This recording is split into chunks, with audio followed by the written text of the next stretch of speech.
Hey guys, tonight we journey back to the golden rooftops and crimson walls of Imperial China, where lanterns glow behind silk-screened windows and whispers travel faster than footsteps on polished stone. You're about to step into the embroidered slippers of a young girl.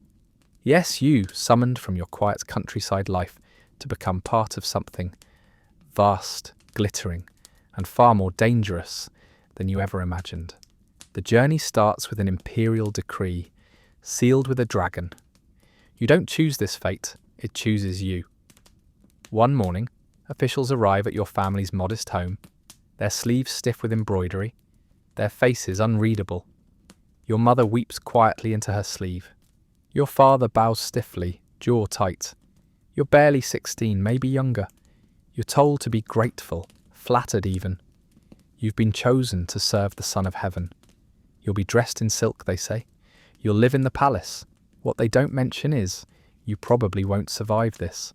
So before you get comfortable, take a moment to like the video and subscribe. But only if you genuinely enjoy what I do here. And hey, tell me where you're watching from and what time it is. I love seeing all your late night check-ins. Now, dim the lights, maybe turn on a fan for that soft background hum, and let's ease into tonight's journey together. The trip to the capital is long and slow. You sit in a covered carriage, bouncing over rutted roads, your breath frosting on the morning air. Behind you, your village fades, rice paddies glinting in the sun, a neighbour waving from a field, your little brother chasing ducks. Ahead, nothing but mystery. At every relay station, officials inspect you like livestock. They peer at your teeth, your hairline, your hands. You're forbidden from speaking unless spoken to. One girl, too nervous to stay quiet, gets sent back without explanation. You never see her again. Later you learn this is called screening for defects. Charming, right? You finally arrive at the outer gates of the Forbidden City, an actual city within a city, guarded by layers of stone and protocol. The outer wall is taller than any building you've seen, glowing ochre in the morning sun. Red lacquered gates loom ahead, carved with dragons whose eyes seem to follow you. You're not alone. There are dozens of you, all chosen from different provinces, all silent, all wide-eyed. A group of stern-looking women in stiff robes awaits you.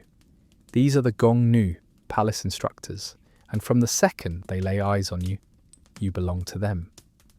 You're marched through courtyard after courtyard, each one more ornate than the last. You pass pavilions with curved roofs and dragon-headed spouts, hear the rustle of bamboo, the splash of koi in a pond. But the most noticeable sound? Silence. Not the peaceful kind, the watching kind. Your first lesson begins before your feet stop moving. Keep your eyes down. Do not walk on the central path. Never speak unless addressed. It's like being reborn into a world where every movement is graded. Every gesture must be rehearsed. They take your clothes. You're bathed by silent servants and dressed in pale pink silk robes that smell faintly of cedar and mothballs. You're assigned a new name. You're no longer Lian or Mei or Shu. Now you're third-rank attendant Jade. Catchy, huh? This renaming, totally real. Historical records show concubines were stripped of their birth names and given titles tied to their rank or virtue. It sounds fancy until you realise it makes you easier to forget. Kind of like a label on a storage jar. They assign you a room in the inner quarters, where women like you are kept in invisible cages. The palace is massive, yet you're allowed to occupy only tiny parts of it. You sleep on a hard lacquered platform with two other girls. There's no privacy, no doors, just beaded curtains and eyes everywhere. At night the air is thick with whispers and mosquito nets. Someone hums a lullaby, then cuts off when footsteps approach. A single eunuch passes by carrying a paper lantern, his shadow stretching like a ghost across the walls. You lie awake wondering, what happens next? Will he see me? Will I be chosen? Will I be safe? Funny thing, Historians still argue whether concubines were chosen by beauty alone, or if certain families bribed officials to have their daughters placed. Maybe your father knew someone, maybe he didn't. In the first week, you learn how to pour tea without making noise, how to glide instead of walk, and how to keep your expression as blank as moonlight. These are survival skills. A wrong look could offend someone powerful. And in the palace, offence is like fire in a paper room. It spreads fast and burns quietly. But it's not all gloom. One morning, you taste lychees soaked in honey. Another day, a silk dancer performs in the courtyard, her sleeves floating like smoke. A bird lands on your windowsill and tilts its head at you as if to ask, "What are you doing here really?" You ask yourself the same question. During orientation, an older concubine whispers, "The Emperor has over 3,000 of us." She smiles with something that's not quite humour. You may never meet him. Wait, what? 3,000? That's not poetic exaggeration. Records from the Tang and Ming dynasties show emperors maintained harems that large. So much for special. Still, everything you do now revolves around the chance that one day you will be summoned. It could be months, it could be never, but the possibility keeps you moving, keeps your back straight, your face powdered, your smile delicate. Because if you're chosen, your life could change overnight. Of course, it could also end just as fast. The days blur into each other like watercolour in the summer rain. You rise at dawn, bathe in tepid water laced with chrysanthemum petals, and spend the morning practicing your posture with a book balanced on your head. By mid-afternoon, your thighs ache from endless bowing drills, and your wrists feel like porcelain about to crack from too many calligraphy lessons. But today something shifts. You're summoned to the Meihua Hall, where the Emperor's senior consort occasionally inspects new entrants. This isn't the moment, not yet, but it's the closest you've come to standing before power incarnate. You're lined up with 8 other girls, robes fresh pressed, hairpins precisely aligned. A eunuch glides past you with eyes like daggers, sniffing out fear. You wonder if he can smell yours. The hall is dizzying. Carved columns rise like trees to a ceiling, painted with 1,000 gold stars. The floor is so polished, you're afraid to breathe lest your reflection wobbles. Behind a screen, the senior consort sits, only a silhouette at first, but you can feel her watching. She speaks in that slow, deliberate tone of someone who doesn't have to rush for anyone. Walk, you walk. Smile, you smile. She doesn't say anything else, just a lazy flick of her finger. You are dismissed. Back outside, your knees nearly give out. You weren't even looking at the Emperor, and yet the weight of the gaze, second-hand passed through the lens of another woman, is enough to make your pulse skip. It becomes clear. In this world, power is layered. You're not merely trying to reach the Emperor. You're climbing a pyramid of queens, consorts, concubines, and senior servants, and every level comes with eyes sharper than yours. Let's clear something up. Concubines were not all equals. They were arranged in an intricate hierarchy, and unless you're born into a noble family, you're starting from the absolute bottom, something like talented lady 9th rank. Which sounds nice until you realise it's one step above useful furniture. Even the Empress isn't as above it all as she seems. She might be the official wife, but she's also constantly walking a tightrope over politics and jealousy. Historians still argue whether the Empress had real affection for her lower-ranked rivals or simply tolerated them to keep her enemies close. Either way, your survival now partially depends on a woman you haven't even seen up close. After your non-audition at Meihua Hall, everything changes. You're no longer just in training. You're now visible. You're assigned a personal attendant, just one, and upgraded to a 2-person room. That's palace code for potentially interesting. You overhear the other girls whispering behind their sleeves. She's been marked. You feel half triumphant, half like someone pinned a target to your back. Soon you're introduced to the quiet rhythms of greeting day.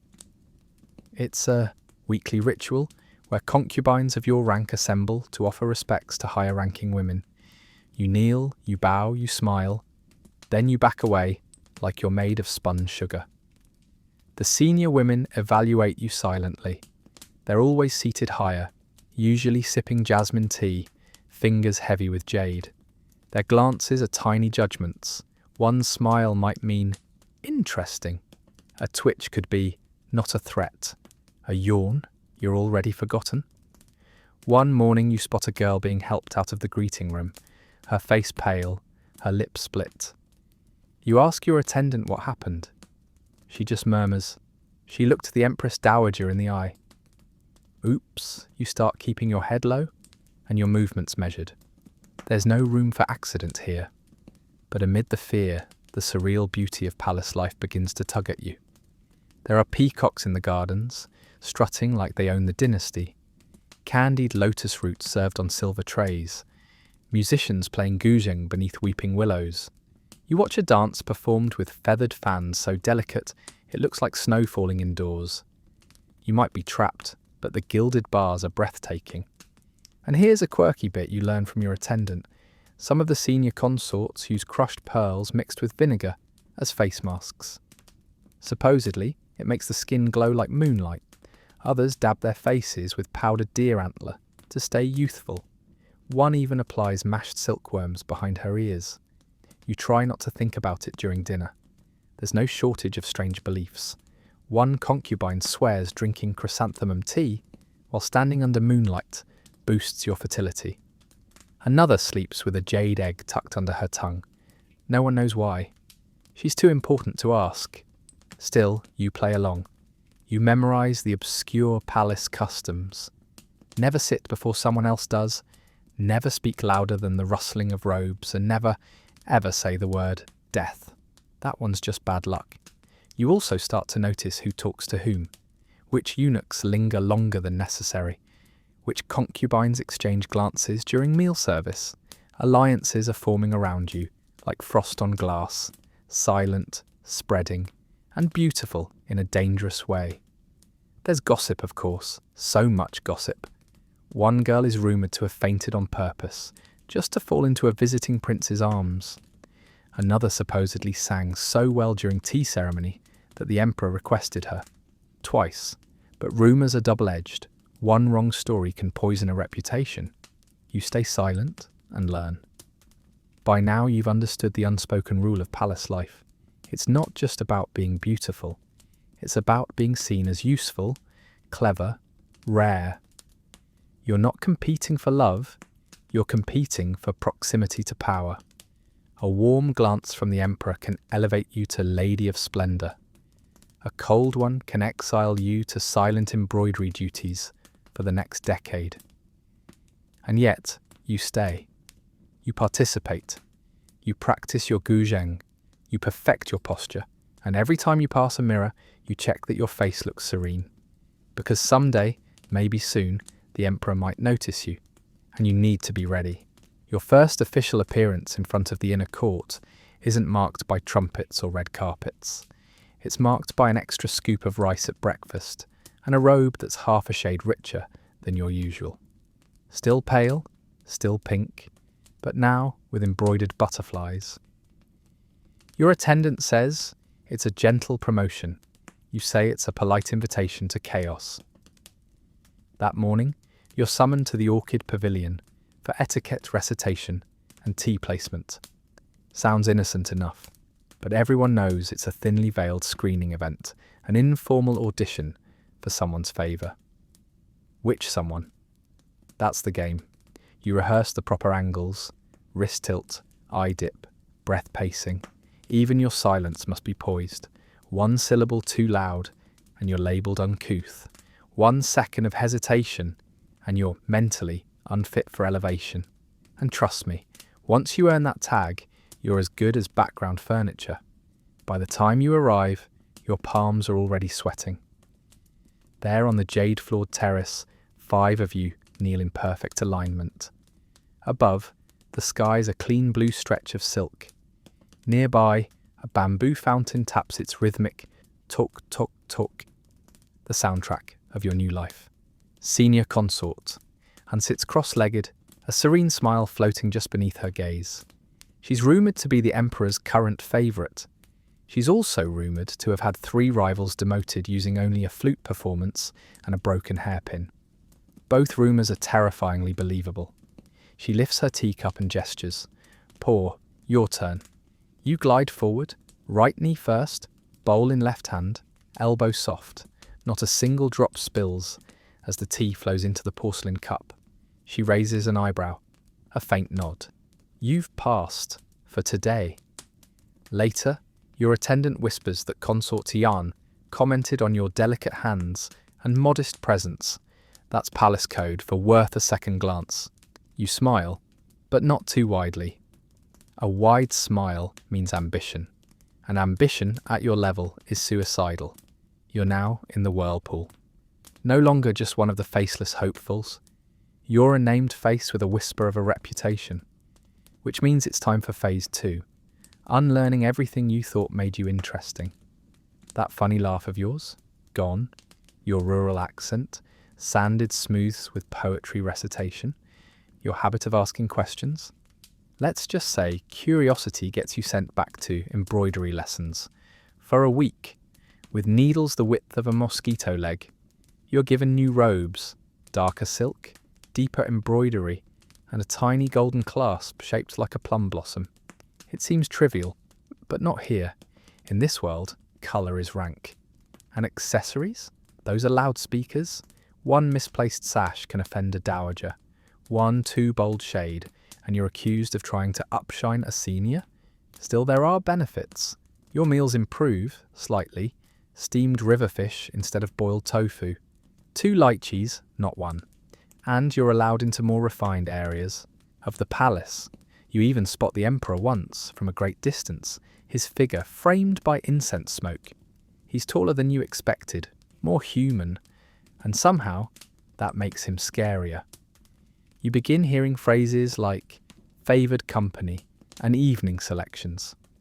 Not spoken to you, of course, just floated around as soft warnings, because once your name lands on the evening scroll, things change dramatically.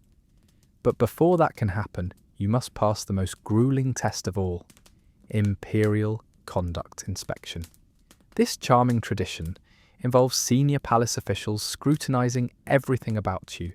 Your posture, your recitation skills, your handwriting, your hairline, yes really, and your ability to walk while balancing a scroll on your head. It's brutal, but necessary. Because once you pass it, your name is eligible to be placed in the Rotation Ledger, a beautiful sounding book that basically schedules women like you into the Emperor's week. Like spa appointments, but slightly more stressful. Fun historical tidbit. During the Qing dynasty, the Emperor's nightly companion was chosen by officials using a literal nameplate system. If you were lucky, or unlucky, enough to be selected, you'd be summoned, bathed, perfumed, and carried. Yes, carried to the Emperor's chambers, wrapped in a silk quilt. You haven't made it to that stage yet, but you're definitely on the stairs leading there. Now comes the tricky part, navigating the women who are also climbing. Some smile at you with sharp teeth. Others whisper warnings you're not sure are genuine. One girl gifts you a hair comb inlaid with tiny sapphires. You're about to accept it when your attendant steps in and quietly says, "Return it. It's carved in the wrong direction." Wait, what? Turns out gifts with downward-facing motifs suggest falling fortunes, and accepting one could mark you as unfit for elevation. The comb wasn't kindness, it was sabotage dressed in sparkle. Classic palace move. You start sleeping more lightly, eating more cautiously, watching everyone with your peripheral vision, and you notice things. You see a consort drop a scarf on purpose, then glance to make sure the right eunuch picks it up. You notice how Senior Lady 1 coughs once whenever Consort Anne walks by. It's not a coincidence, it's a power game coded in gestures. Historians still argue whether concubines truly wielded influence or were just ornamental captives. The truth, of course, lies somewhere in between. women who could read the palace's unspoken language. They could rise like steam from a hot teacup. The others, well, no one writes about the ones who vanish. You decide, quietly, to be fluent in that unspoken language, to notice the shift in someone's tone, to memorize who sighs before speaking, to count footsteps behind you, every single day. And that's when you begin to feel it, not freedom exactly, but a strange kind of power, a power born of observation, patience, and the ability to smile without revealing your teeth. You are becoming one of them. You wake to the faint clang of a bronze bell in the courtyard, a sound you've never heard before. Your attendant sits upright in the dim light and whispers, "The selection bell." Your chest tightens. It's not a drill, not another etiquette exam, not a fake-out meant to test your composure. Tonight, the Emperor will make his choice. And maybe, just maybe, he'll choose you. Your attendant moves faster than usual, brushing your hair with firmer strokes, dabbing your wrists with chrysanthemum oil, layering your robe with precision. Everything she does is quieter, sharper. There's no room for nerves, only perfection. By candlelight, your room is transformed into a scene from one of those silk scrolls you used to dream about. Gilded fans, copper basins, and the soft hiss of powdered pearl as it's applied to your cheeks. You try not to inhale. That stuff costs more than your entire family's annual income. And then it happens. A eunuch in deep green robes appears at your door. He bows ever so slightly and intones, "Attendant Jade, you have been summoned." Your knees wobble but your spine straightens. You've been rehearsing this for months. You nod, lips closed in demure acknowledgement, and step forward as he turns and walks. You're led through unfamiliar corridors. Longer, quieter, almost dreamlike. The silence isn't comforting. It's thick, like it's holding its breath.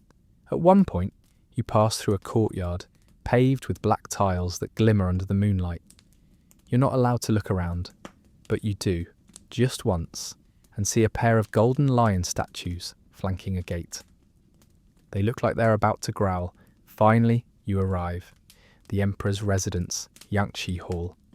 The eunuch motions you forward. Another opens the red lacquered door. Warmth and the scent of sandalwood rush out to meet you. Inside, it's all soft golden light and deep shadows. The walls are hung with tapestries of dragons in flight. There's no throne, no ceremony. Just a low couch surrounded by silk screens and a single silhouette behind them. You kneel, you bow. You say the exact words you've practiced. This humble servant greets his majesty. And wait for a response. There's a pause, then a voice, deep, calm, bored. "Rise!" You don't look at him directly.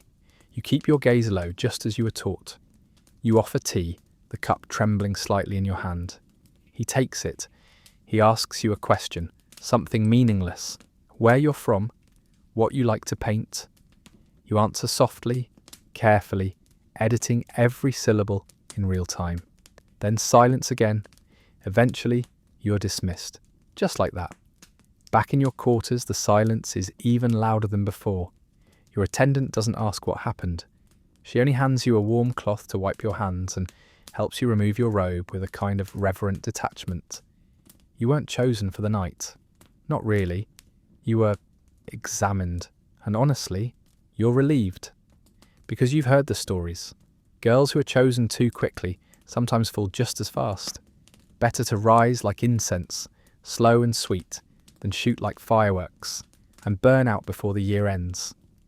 Historians still argue whether initial summonings were purely for evaluation or immediate companionship. It likely varied by dynasty, and by emperor. Some, like the Qianlong Emperor, were known to be meticulous in their selection. Others were impulsive, unpredictable, and sometimes cruel. You learn later that 2 other girls were summoned that night. One was praised for her poetry. The other was sent back in tears. The Emperor, it seems, enjoys keeping everyone just uncertain enough. In the following days, you notice the shift. Your name appears on the inner registry board, in subtle red ink, just a dot beside it, but in palace terms, that dot might as well be a firecracker. Women begin to notice you more. Senior consorts greet you a split second slower, with a slightly different pitch in their voice. Girls who previously ignored you now ask to share tea or lend you hairpins. The friend requests are flowing in fast, and none of them are real. One even offers you a carved box of dried persimmons. Your attendant sniffs them before you can take a bite. "Too soft," she says, and throws them away. You learn a new rule. Kindness always hides a hook. That night, you're called again. This time, no tea ceremony, no small talk. Just a walk through shadowed halls, and an emperor who waves you closer. You're still not sure what he sees in you. You're not the most beautiful, not the most musical, but perhaps, just perhaps, you're quiet in a way that intrigues him. Like a locked door with an interesting scent behind it. That's your new strategy. Be the locked door. A few days later, your promotion becomes official. You're elevated to Lady of Harmonious Grace, a 6th rank concubine title. A mouthful, but in this world, it's a golden ticket. Your robes deepen to lavender. You get your own chamber, a personal servant, and a laundry girl. And more important than any of that, a small allowance to spend on things like hairpins and poetry paper. You've made it to the middle tier, and now the pressure increases. Because once you've been noticed, you must stay noticed. You start waking earlier, practicing the peeper for hours, reading the court records and memorizing the names of foreign envoys. You even have your tea preferences updated in the Emperor's ledgers, chrysanthemum in summer, ginger in winter. These details might sound ridiculous, but one wrong flower in the wrong season, and you'll be seen as careless. There's no such thing as off the clock here. You're officially part of the Emperor's world now, but make no mistake, you're not his partner. You're an ornament he currently favours, a page he hasn't yet turned, and one day he will. Being beautiful isn't a gift here, it's a job. And now that you've been promoted to Lady of Harmonious Grace, your workload doubles overnight. Your schedule is filled not with strolls under plum blossoms or poetry readings by lantern light, but with maintenance of yourself. It begins before sunrise. You're woken by your personal maid, who whispers your name before lighting the bamboo lamp beside your bed. Your first hour is spent cleansing your face with powdered pearl, crushed mung beans, and rainwater strained through silk. Cold, yes, but you tell yourself that's the price of radiance. Next, you drink a bizarre blend of goji berries, licorice root, and something your maid swears is powdered deer placenta. You don't ask questions. You just sip and try not to think too hard about it. After that, it's on to the face painting ceremony, because yes, it absolutely qualifies as a ceremony. Your cheeks are dusted with rice powder, your eyebrows are shaved and redrawn in an upward arc known as willow leaf style. Apparently, this makes your expression seem obedient yet intriguing. Your lips are tinted with crushed safflower petals. Your forehead gets a tiny red dot, meant to draw the Emperor's eye or distract him from noticing your nerves. Historical records actually detail beauty routines like this, especially during the Tang and Ming dynasties. Tang women were known to create elaborate flower face patterns with rouge. Think of it like Renaissance contouring. Ming concubines preferred a paler look, with almost porcelain-level complexion. You, of course, are told to adapt based on what His Majesty seems to enjoy this week. Fun. Then come the robes. You don't wear your robes, you are assembled into them, layer by layer, underrobe, main robe, overrobe, sash, embroidered collar, detachable cuffs, hair veil, and finally a belt heavy with decorative jade charms. By the time you're done, you feel like a beautifully wrapped dumpling with limited motor function. And don't even start on the hair. Hair is status. A high bun says you're important. An elaborate side coil says you're creative. Braided loops say you're obedient. Every hairpin has to match the season. You once accidentally wore plum blossoms in early summer and were given a half-day silent treatment by the Empress's senior attendant, which in this world is basically a formal complaint filed in dagger form. But the absurdity doesn't end there. There's an old palace trick for brightening the eyes. Place 2 jade rollers in the sleeves overnight and use them first thing to cool the skin around your temples. Another trick, sleeping on a pillow stuffed with dried magnolia petals to infuse floral grace into your dreams. Do any of these work? Who knows? But you're not about to skip anything. Because at this point, beauty isn't vanity, it's insurance. After your appearance is deemed acceptable, you're escorted to a scheduled gathering. Not of friends. Concubines don't have friends. These are performance reviews disguised as tea parties. At one gathering, you see a woman's sleeve slip to reveal dry skin near her wrist. A flicker of disgust passes over the Empress's face. The woman is not invited next week. Another time, a younger concubine sneezes during poetry reading and gets laughed out of the pavilion. Not by the other girls, by the eunuchs, which is 10 times worse. You begin to understand that everything about your appearance is a statement. Are your fingernails painted? You're attentive. Are your shoes embroidered with cranes or chrysanthemums? Crane equals ambition. Chrysanthemums equals maturity. Choose wrong, and you're sending a telegram you didn't mean to send. Historians still argue how much input concubines had over their own aesthetic. Some claim they were highly controlled. Others believe clever women used their beauty to influence trends. The truth? Probably both. It depends on who's watching and why. Speaking of watchers, eunuchs oversee your cosmetic supplies. They record what perfumes you use, which powders you reorder, even how often you request fresh hairpins. This information is stored in reports read by, yes, the Emperor's advisors. Imagine having your skincare routine audited by your crush's accountant. That's palace life. One afternoon, you overhear a conversation between 2 higher-ranking consorts. One says she uses bird saliva masks for skin clarity. The other swears by crocodile dung mixed with rose water. You smile politely, then go home and stick with lotus root paste. At least you know where that came from. Eventually, beauty becomes muscle memory. You no longer flinch at the sting of crushed hibiscus applied to your cheeks. You start recognizing which shadows fall best across your collarbone. You learn to smile just enough to seem warm, but not enough to wrinkle your eyes. But with beauty comes competition. Now that you're visible, others want your spot. They watch your routine. They mimic your look. One day, a girl shows up wearing your exact hairstyle. Flattering? Not exactly. More like a declaration of war in curled bang form. You respond by switching things up. Deeper red lipstick, a more refined jasmine perfume, a subtle hair ornament carved into a phoenix, symbol of quiet resilience. It works. You're summoned again that night. But there's a cost. Your mornings are now filled with hushed arguments with your maid about new enhancements. Should you bind your waist tighter? Add rice vinegar to your eye rinse? Is it better to smell like camellia or ambergris? You've gone from being a girl who brushed her hair in the wind to a woman who commissions seasonal fragrance, blends in secret, a walking artwork, a living chess piece, and the most exhausting part, you can never relax.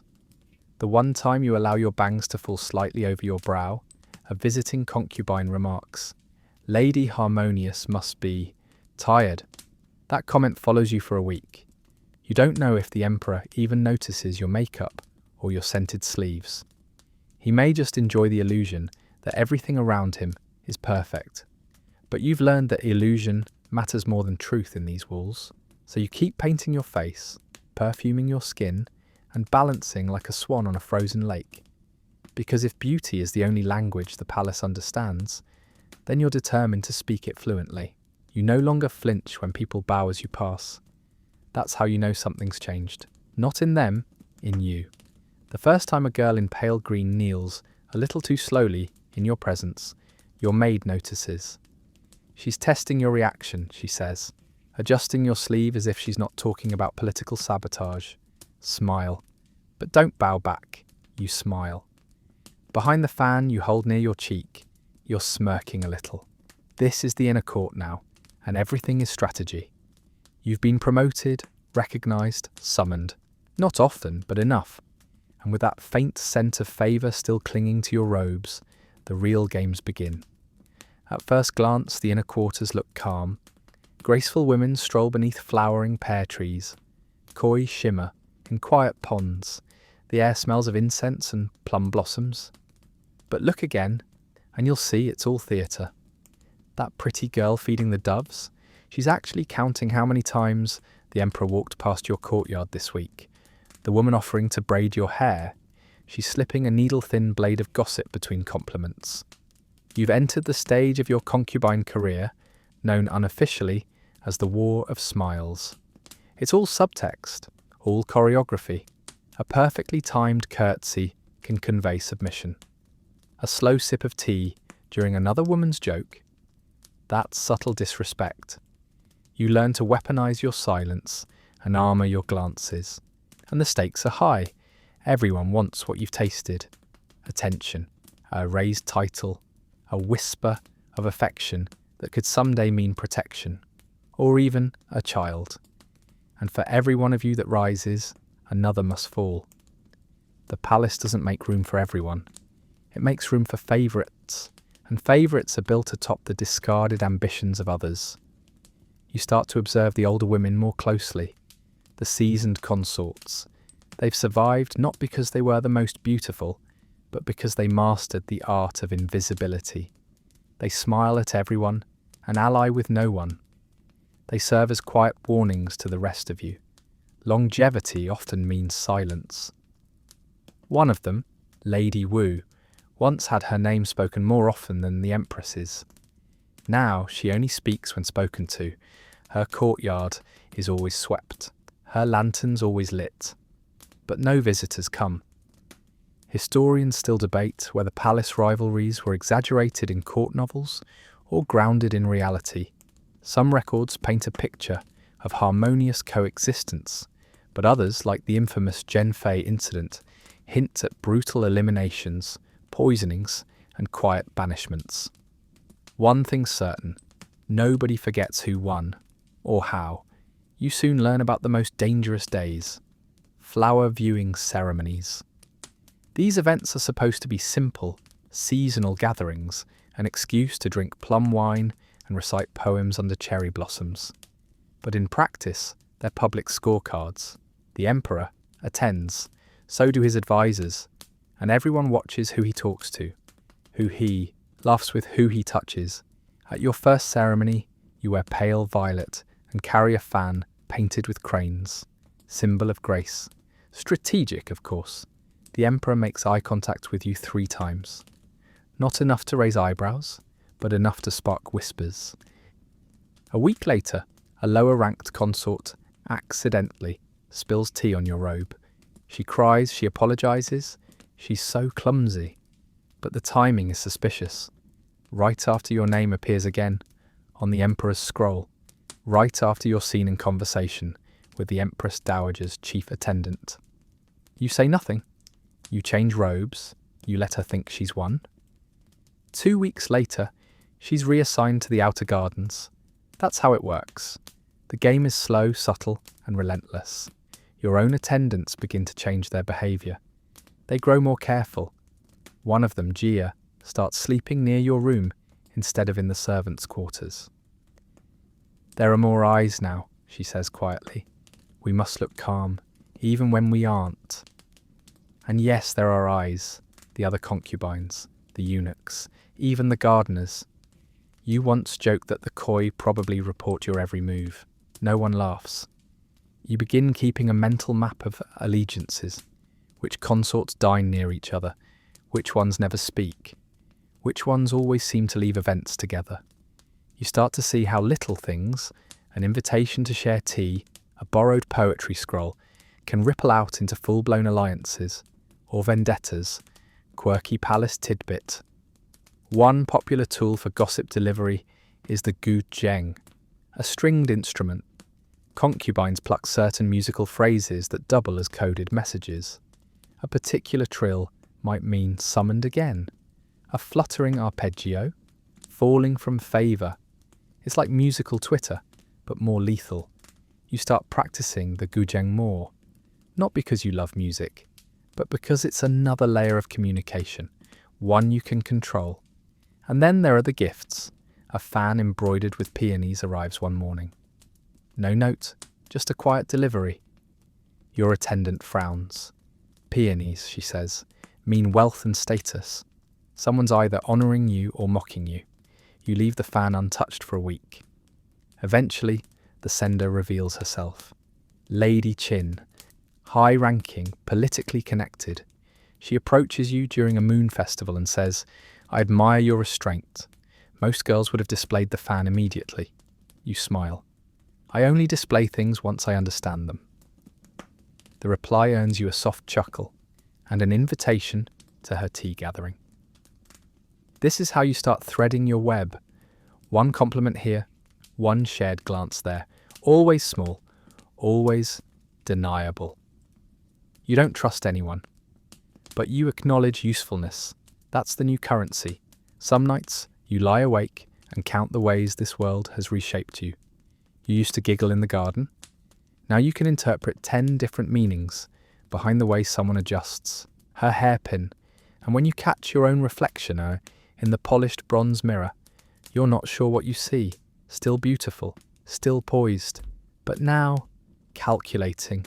Not evil, not cruel, just awake. Because behind every silk curtain and flower arrangement, there's a hidden current. And you're learning to swim with it. Your days begin to revolve around numbers, not the poetic kind found in calligraphy scrolls or the rhythmic syllables of your morning mantras, but ranking. Every movement you make, every robe you wear, every glance you receive is tied to a system so intricate and so absurdly precise it makes your head spin. You're no longer simply Lady of Harmonious Grace. That's your title, yes, but it's also your place in the imperial pecking order. And that order changes faster than the wind through the peach trees. One day, you're 7th in the Emperor's favour. The next, a new concubine from the south arrives, plays a haunting tune on the flute, and suddenly you're 8th. You didn't do anything wrong. You just existed while someone shinier appeared. That's when you realise, in the palace, stillness is regression. So you begin playing the game more deliberately. You write new poetry, not too brilliant of course. All the senior consorts will accuse you of being presumptuous. You adopt a rare scent, osmanthus and bergamot. Subtle, memorable, non-threatening. You switch your calligraphy style from flowing to angular, suggesting focus and modernity, and slowly you start climbing again. Because this is not about impressing the emperor, it's about outperforming the other women. See, the imperial harem isn't just a collection of pretty faces. It's a living, breathing spreadsheet of titles, permissions, and proximity. There are 9 ranks, each divided into tiers and sub-tiers, forming a bureaucratic labyrinth designed to maintain order, or more accurately, to prevent any one woman from becoming too powerful without permission. You're currently 6th rank, not bad, but still a long way from noble consort or imperial favour lady. Those women have real pull. They can suggest appointments, approve festivals, even have influence over the education of princes. Historians note that during the Qing dynasty, consorts were formally promoted or demoted through ceremonies that often involved elaborate rituals, jade tablets, and court memos signed by multiple departments. Promotions weren't just symbolic. They came with land grants, clothing allowances, and the authority to supervise lower-ranked women. Which brings us to a new layer of stress: inspections. Now that you have rank, you're responsible for helping maintain discipline in your wing of the palace. That means randomly appearing at embroidery rooms, checking the alignment of tea trays, and pretending to care whether or not someone's candle wicks are trimmed to regulation length. You find it boring, but necessary. because every inspection is a chance to project grace, composure, authority. You don't scold, you correct gently. You praise just enough to seem benevolent, but never so much that anyone feels like they've gained your favour too easily. It's a careful dance of approval and distance. And speaking of distance, remember the other girls who arrived with you. Some are still here, most are not. One sweet-faced Lin was sent to the cold palace after being caught whispering the Emperor's name in a prayer. That's forbidden, apparently. Mortal women must not invoke the Son of Heaven's name aloud. A silly mistake, but one that erased her within 24 hours. You asked your attendant what the cold palace is really like. She only said, stone floors, no attendants, no fire. So yes, you inspect tea trays like your life depends on it. Because it might. But it's not just about survival anymore. It's about rank.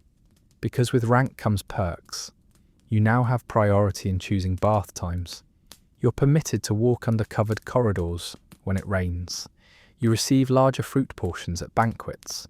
Your name is spoken with a little more weight. And every so often, a eunuch bows just a bit lower. It sounds ridiculous, but in this place, these are victories. Still, there's a cost.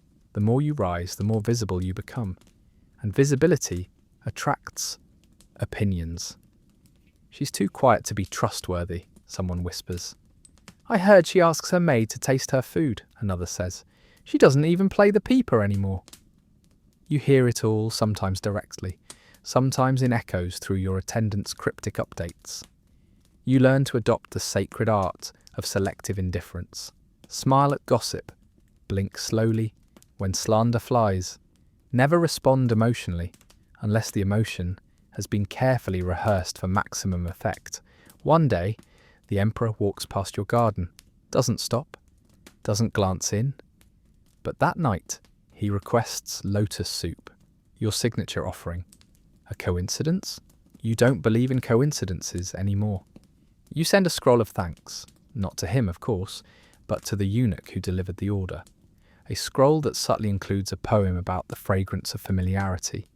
You are re-added to the nightly roster the following week. A few days later, during an informal gathering, the Empress herself asks about your recent embroidery work. You respond with careful humility. She smiles. That smile gets you a new set of silk bedding. And then, just like that, you're 5th in the rankings. Behind you, 2 concubines shuffle uneasily. You can almost feel the chill they now direct toward your back. One of them begins wearing the same perfume as you. The other invites you to share her mooncakes. Like old times. Cute. You politely decline. Historians still debate how fluid these rankings truly were. Some argue they were fixed by imperial decree. Others believe the daily whims of the emperor and the subtler manipulations of the court women moved the pieces constantly, like an eternal chess match played in shadows. You're inclined to believe the latter. You now see the court as a spinning lantern, its painted scenes flickering faster with every turn. One moment, you're the village girl, staring up at glowing rooftops. The next, you're inside the lantern, painted onto its walls, forced to dance in perfect rhythm with the fire. And fire, as you've learned, consumes quickly. So you keep climbing. One careful glance, one thoughtful gift, one more step forward. Because in a world where your worth is ranked and recalculated daily, staying still isn't safe. It's surrender. You're drinking tea with Lady Jen beneath a lattice of flowering vines when she leans in and whispers. The walls have ears, but so do the ears.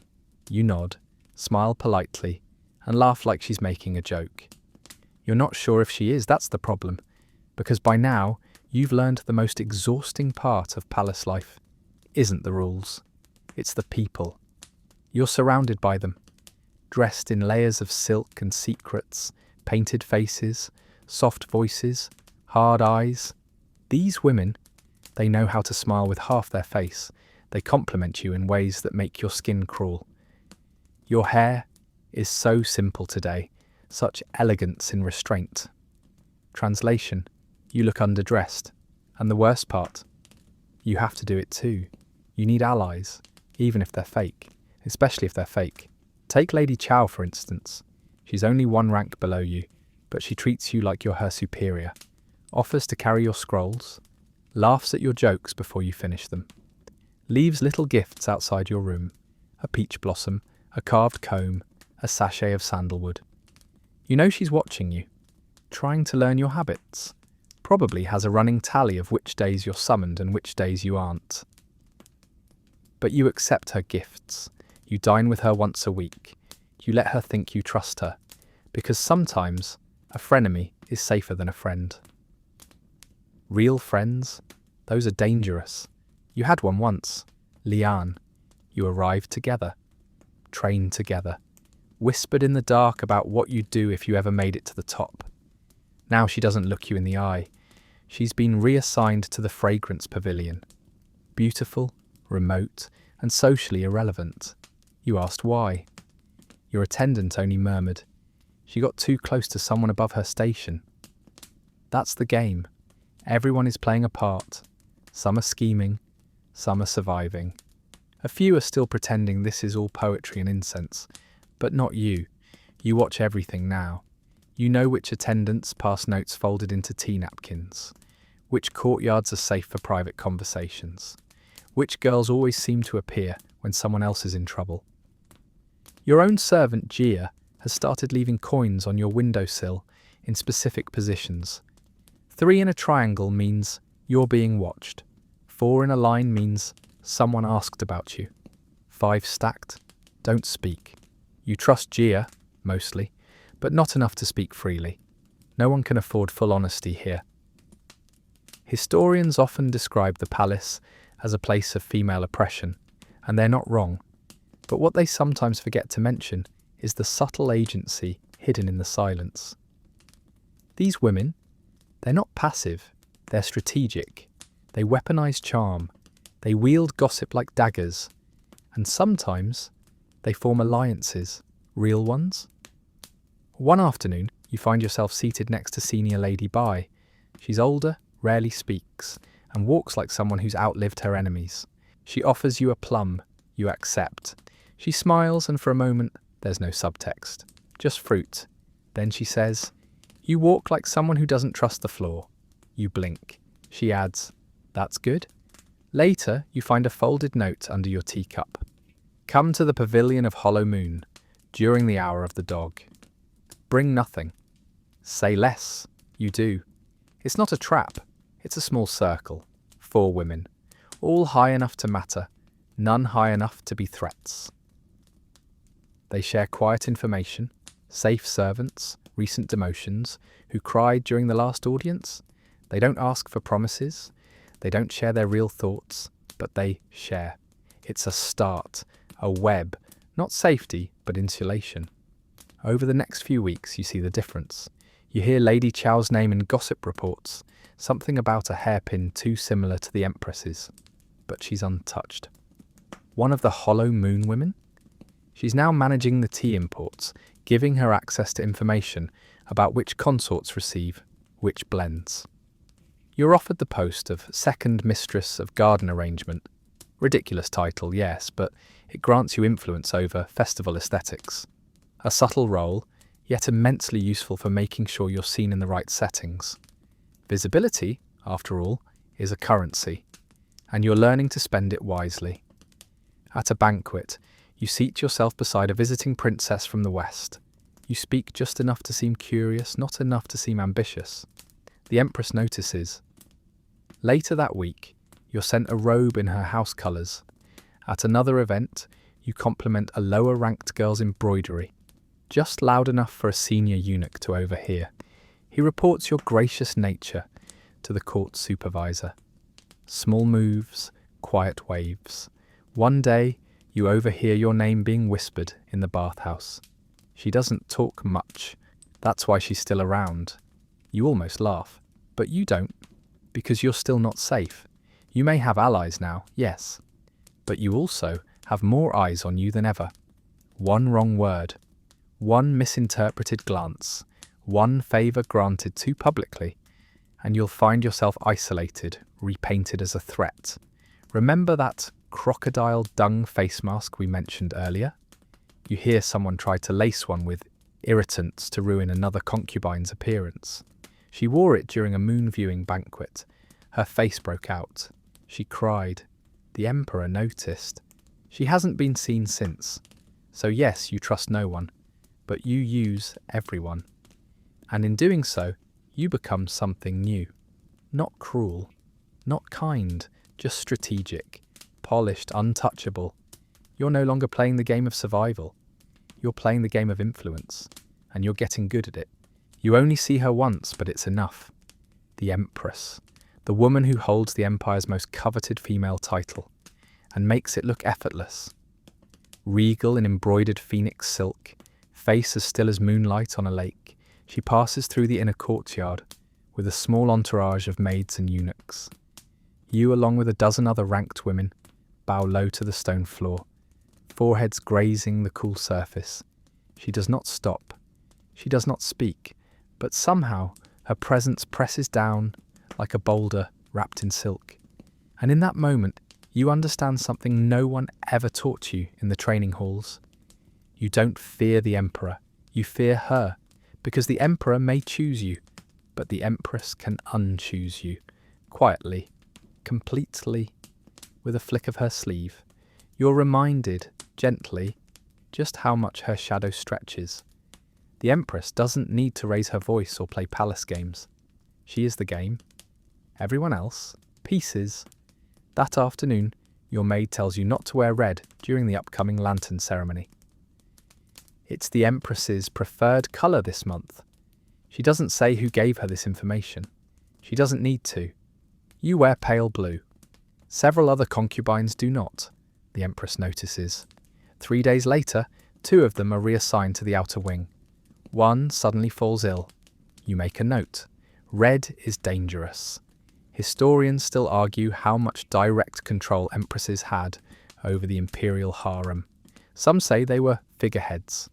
Others insist they managed everything from discipline to pregnancies.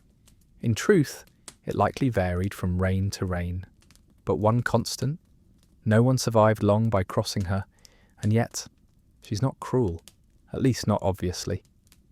She attends ceremonies with grace. She hosts poetry readings with warmth. Her smile during public audiences is slow, practiced, and terrifying in its perfection. You begin studying her.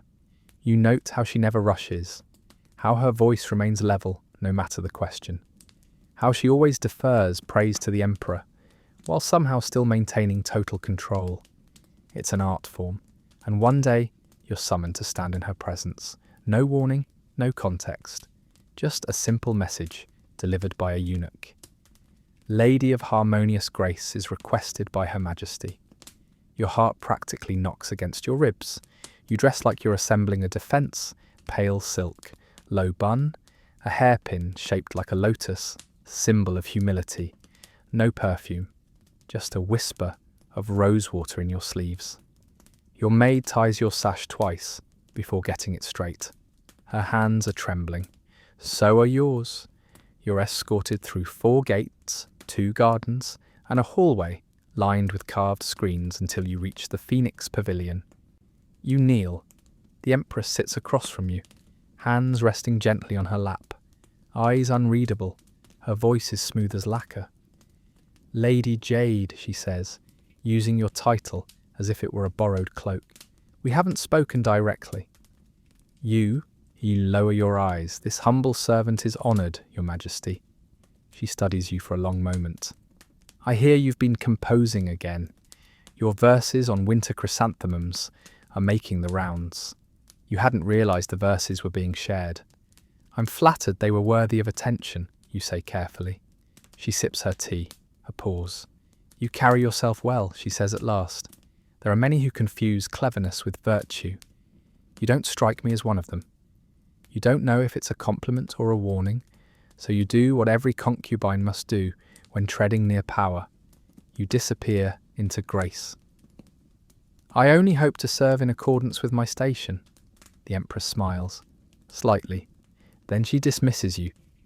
You walk out, knees weak, spine rigid, but alive. That evening, you find a small box waiting in your room. Inside is a length of silk, cream-coloured, soft, fine, Empress-coloured. You don't touch it for a week, but you do begin to wear your hair differently, less ambitious, more restrained, because the message was clear. You're being watched, but also, perhaps, considered. From that day on, your name is spoken more carefully in court gatherings. You receive more invitations to senior tea ceremonies. You're asked to oversee flower arrangements for the Temple of Heavenly Virtue, a task previously handled only by higher-ranked women. And you're beginning to understand that you exist in the Empress's shadow, but not yet in her crosshairs. That is, for now. Because the palace isn't just a place of survival, it's a ladder. And while some women claw upward, others build mirrors so polished no one dares look away. The Empress is the mirror. You're still deciding what to be, and that choice will shape everything. You hear the stories first in whispers, soft words over shared tea, hushed tones behind folding screens, eyes darting left and right, like mice avoiding the gaze of a silent cat. She was found laughing at nothing. Refused to eat for 6 days. They say she tried to climb the garden wall in her nightgown. These are not tales from distant provinces or drunken poets. These are stories of concubines, women like you. Women who once painted their lips with crushed roses and danced through the seasonal banquets. Now, discarded memories with trembling hands. You learn quickly that in the palace madness is not always loud. Sometimes it's the sound of a flute played alone for hours. Sometimes it's a smile that doesn't quite reach the eyes, and sometimes it's silence. Long, vacant silence. The palace calls it delicate nerves. You know better. You call it losing the game. Because here, every hour is performance, every word is theatre, every breath a calculation. And for some, the effort becomes too much. You see it in Lady Yun. She once laughed like wind chimes and embroidered clouds with such elegance, even the Empress complimented her work. Now, she wanders the peony garden barefoot, mumbling fragments of nursery rhymes. Eunuchs gently redirect her like she's a child. You bow when she passes, but she doesn't notice you. No one speaks of what happened to her rank, or her rooms, or her attendants. She's still here, but she's gone. Another girl, younger than you, begins compulsively folding her napkins into the shape of butterflies, over and over. One day she breaks down sobbing because a eunuch served her soup without coriander. She's sent to the wellness wing. No one returns from the wellness wing. And then there are the ghost stories. Every palace has them. But here, they feel different, close. It's said that at the hour of the ox, a pale woman can be seen walking along the moon viewing bridge, her sleeves dripping wet. No one remembers her name. Some say she was a concubine who fell into the lotus pond and was never fished out. Others claim she was pushed. The lanterns flicker on that bridge more than anywhere else. You once walked across it. Once, never again. One night, your maid wakes you, says she heard breathing from the empty chamber next door. No one lives there anymore, she whispers. You both sit in silence until dawn. Later, she swears she imagined it. You both nod.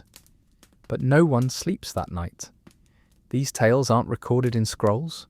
No historian debates whether Lady Shu truly vanished without a trace, or whether a golden comb was found beside an empty robe near the eastern pond. But you believe it, because you felt the tension, the crackling stillness, the smiles that don't belong to anyone anymore. Palace life isn't all beauty and status. It's loneliness amplified by silence. It's staring into bronze mirrors and no longer recognizing your own. Audio reflection. It's forgetting how many days it's been since you laughed without checking who was listening. And it gets to people. Historians sometimes use the phrase, silken prison. Lovely, right? But they forget how prisons echo, how they isolate, how they make you hear things, real or not. Sometimes it's not the emperor's absence that destroys a concubine, it's his indifference. There's an old proverb your mother once whispered to you. A flower locked away forgets how to bloom. In here, flowers wilt silently, and yet you carry on. You smile at banquets, recite poetry, discuss embroidery styles, and pretend you care about jasmine dye over orchid. You light incense every evening, not because you believe it wards off spirits, but because it gives you something to focus on, something to smell besides fear. You start carving patterns into your calligraphy desk. Tiny birds, a mountain peak, a wave, something solid, something that cannot disappear. A quirky tradition among some concubines. They sew one hidden red thread into their pillowcase, meant to tie the heart, as they say. A superstition, a hope, that as long as the thread remains, their spirits will stay grounded. You sew one too, not because you believe it, because you're afraid not to. You also begin writing letters, not to anyone in particular, just to yourself. You keep them tucked behind a loose panel in your vanity. Sometimes, the act of writing your name reminds you that you still exist. You remember the girl who arrived here years ago, shivering in a borrowed robe, too scared to ask where the bathrooms were. She's still in there, somewhere. And some days that memory's enough to keep you sane. But always, always, you watch the others. Lady Ming, who stares at the same lantern for hours. Lady Chow, who now speaks only in third person. Even your old friend Lian, who hasn't left her room in 2 weeks. The cracks are showing. And you've learned how to hold yours together. Not because you're stronger, but because you're not ready to disappear. Not yet. It starts slowly. At first, the bell doesn't chime for you for a few nights. You think little of it. After all, the Emperor is a busy man. And you're not the only flower in this hothouse. He may be distracted, travelling, or simply exploring a new flavour of interest. But then a week passes, then 2. No messages, no summons, no nods in the corridor. Even the eunuchs, once politely deferential, now give you that awkward half bow reserved for someone fading from relevance. It dawns on you quietly, like the way winter slips into autumn. You are no longer favoured. Your quarters remain unchanged, your rank untouched for now, but the air grows thinner. The invitations slow, the flatterers drift, the smiles are colder. You are still lady of harmonious grace, but now you're wearing the title like perfume that started to turn sour. This is the part they never tell you. They warn you about the climb, how brutal, how competitive, how exhausting. But they never warn you about the plateau, the long, slow fade. Being ignored in the palace isn't dramatic. It's dull. It's quiet. It's being passed over like a cracked teacup that no one dares break, but no one will ever use again. And the worst part, there's no reason, no clear mistake, no official demotion. He just moved on. Historically, this was common. Emperors, especially during the Ming and Qing dynasties, maintained harems with dozens, even hundreds, of concubines. Some were only ever summoned once. Others enjoyed a few seasons of favour before being forgotten like old poetry on a dusty scroll. The court records rarely explain why. Lady X was no longer requested. That's all. You begin to feel like a vase on a high shelf. Elegant, expensive, and undisturbed. Every day, you wake to the same ceremonial routine. Powdered skin, layered silks, perfumed sleeves. But now there's no audience. You still appear at formal events, of course. Still bow, still sip tea, still play the guzheng with quiet precision. But your seat is farther back now. Your name is spoken less. Your poems go unread. At first you try harder. A new hairstyle, a more daring poem. A scarf dyed with crushed wisteria petals that you heard once pleased him. Nothing. The Emperor walks past your courtyard and doesn't even turn his head. So you stop trying. You keep the basic routine. What choice do you have? But your eyes grow duller. You find yourself staring into candle flames for longer than you should.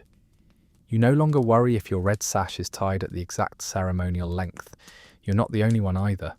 There's a wing of the palace unofficially referred to as the Still Garden, where women who've fallen out of favour go to pretend they're still part of things. It's quiet there, eerily so. You visit once, never again. That's where ambition goes to die, and yet something shifts in you, not all at once, but gradually. Like sediment settling after a storm, you realise the Emperor's gaze is no longer a lifeline, and without it, you're not broken, you're free. Not in the literal sense, of course. You're still a concubine, still bound by protocol, still wrapped in layers of brocade and formality. But emotionally, you're lighter. You begin walking differently, no longer hoping to catch a glance. You start reading more, really reading, not just reciting for show. You pull out dusty texts from the library about herbal medicine, astronomy, even one forbidden scroll on Taoist metaphysics. One day, you write a poem not for the Emperor, not for performance, but for yourself. It's about wind chimes. It's quiet. It's honest. It makes you weep a little. You hide it in a lacquer box beneath your bedding. Another day, you spend hours carving a comb from a scrap of sandalwood. It's crude, uneven, smells wonderful. These are small rebellions. You befriend a lower-ranked concubine who has no interest in politics. Her name is Shuang, and she giggles like water hitting a hot pan. She teaches you how to make rice cakes shaped like little lotus roots. You teach her the secret to tying your sash so it doesn't itch. You laugh together once, out loud, in broad daylight. A eunuch glances at you, shocked. You don't care. Historians rarely record what concubines did after they lost favour. Some suggest they simply faded into service roles or religious devotion. Others claim many formed quiet communities, teaching, trading recipes, even forming mini salons of poetry and philosophy. You're starting to believe those stories. Not all decline is decay. Some of it is just transformation. And then, of course, the court notices, not the Emperor, but others. Because once you stop chasing favour, you begin to glow differently. Not like a flame hoping to be lit, but like an ember that cannot be put out. You're invited to help with the Mid-Autumn Festival planning, not as a gesture of favour, but because someone noticed your handwriting. You submit a prayer scroll on behalf of the Empress's cousin's newborn. Not for politics, just because you remembered the baby's birthday. You begin to matter again, not because you're beautiful, but because you're useful. And strangely, that feels better. You may never be summoned again, but you are seen. A baby changes everything, but not the way people think, not in this palace. Here, pregnancy isn't about hope or joy or tiny embroidered shoes. It's about strategy. It's about power. A child, especially a boy, can catapult a concubine from decorative to untouchable. And in some cases, from concubine to Empress Dowager. You learn of the pregnancy before the official announcement. That's how news travels here. Early, fast and sideways. Lady Chen, fourth-rank consort, quiet, compliant, pretty in that forgettable way that sometimes catches the Emperor's eye when he's tired of flashier flavours. She missed 2 cycles, requested lotus soup every night, avoided strong perfume. The signs were there. Now it's confirmed. She's carrying a child, and the palace shifts. Not visibly, not all at once, but there's a change in the air, an invisible fog of calculation that begins to roll in. First, she's moved to special quarters, the auspicious wind hall, located near the temple of the ancestral spirits. Historically, a favoured wing for gestating imperial offspring. The walls are thicker, the guards more alert, the whispers louder. Her attendants double. Her food is tasted 3 times before reaching her table. She's no longer permitted to walk alone, lest she trip or be pushed, because now she's not just a woman, she's a womb with potential. And that's dangerous. You see it in the way other concubines smile at her, too widely, too coldly. Some send her gifts, silk blankets, antelope broth, vague poems about spring blossoms.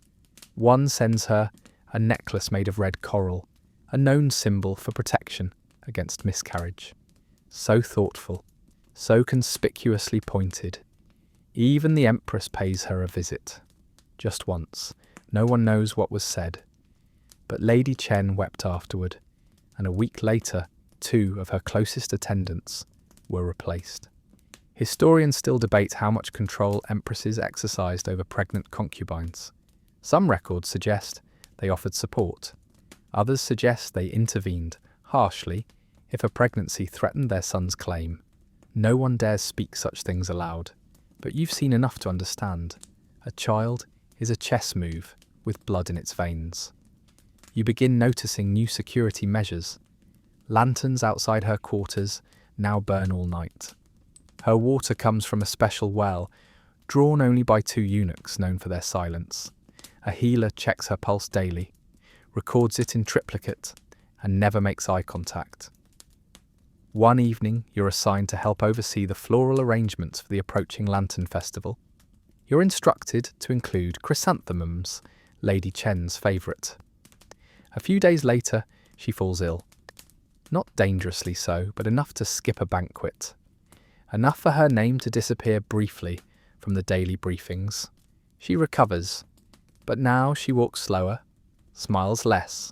Her skin grows pale, her ankles swell. She begins sleeping during the day, refuses sweet soups. You can feel her retreating even as her belly swells. Then come the rumours. She's carrying twins. The Emperor suspects it's not his. She consulted a Taoist monk in secret. One day, her old friend, Lady Anne, receives a bolt of fabric dyed in mourning grey. No one says it was from Lady Chen, but no one denies it either. You ask your attendant quietly, "Do concubines ever fake a pregnancy?" She replies even more quietly, "Only if they're very clever or very desperate." You press further. "And what happens if the baby is a girl?" A pause. "Then she gets to live, but not necessarily matter." It's a harsh truth. Imperial daughters are rarely threats. They're married off, traded like rare coins to distant lords, used to cement alliances. The mother may receive thanks, perhaps a better courtyard. But a son is destiny insurance. One morning you're summoned, not to attend Lady Chen, but to help prepare ceremonial offerings in case the birth comes early. A precaution, they say. You see the preparations: red swaddles, tiny gold amulets, a carved jade rattle in the shape of a dragon. Everyone is hoping. Everyone is terrified.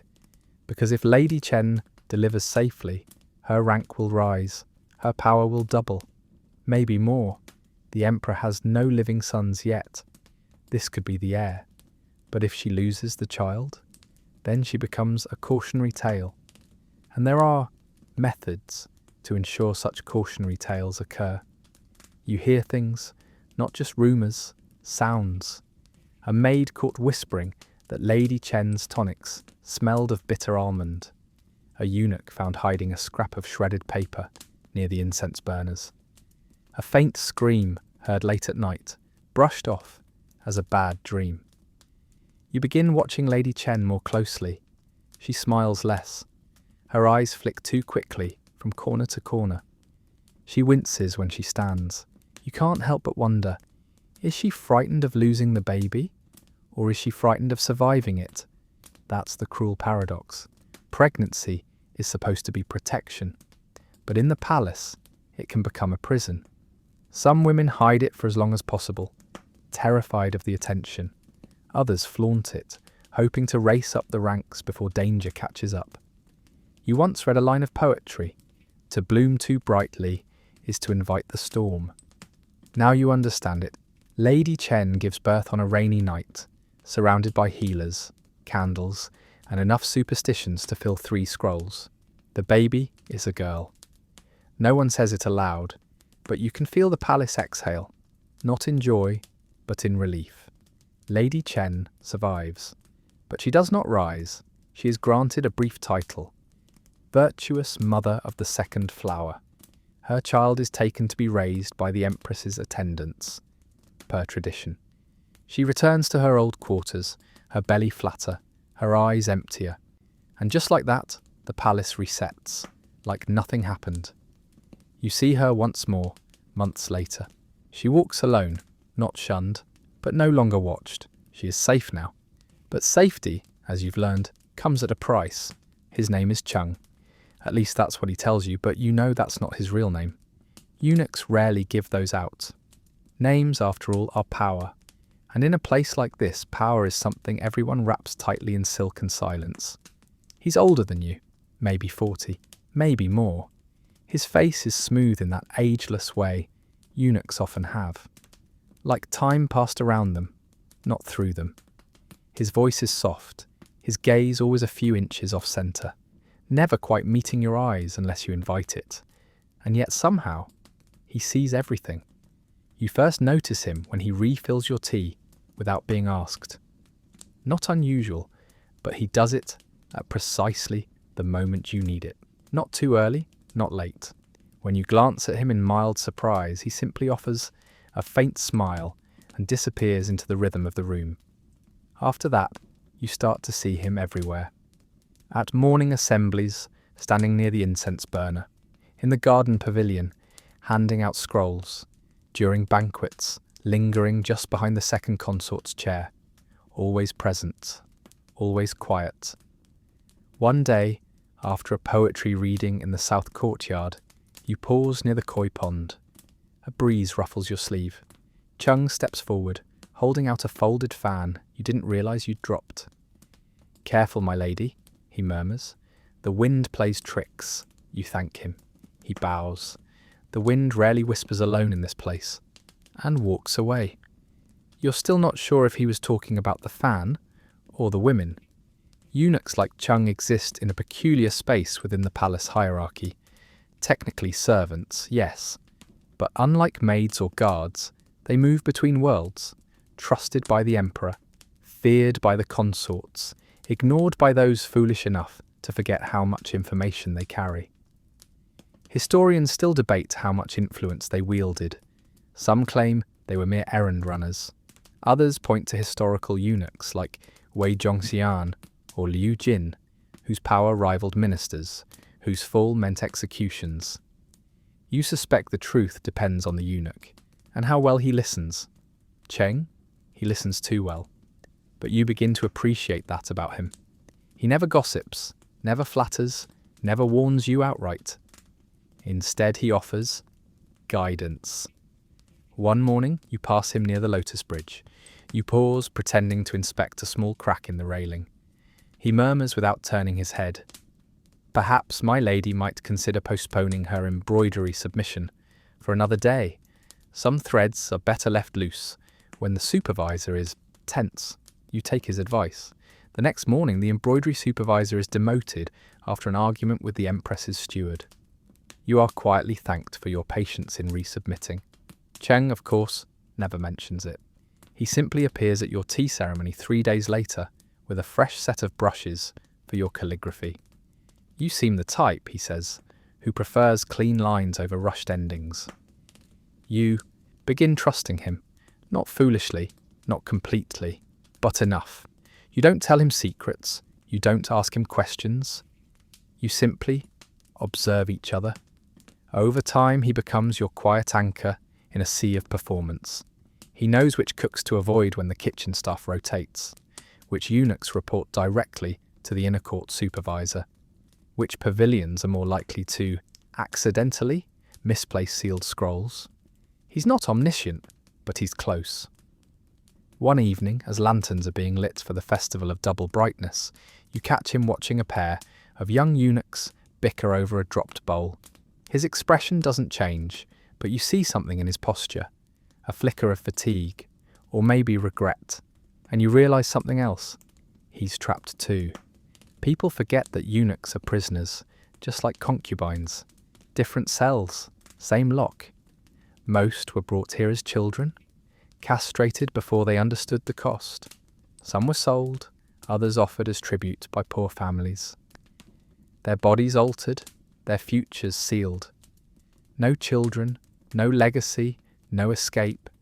And yet, they survive, they adapt, they outlive favourites, outmaneuver courtiers, and sometimes pull strings no one sees.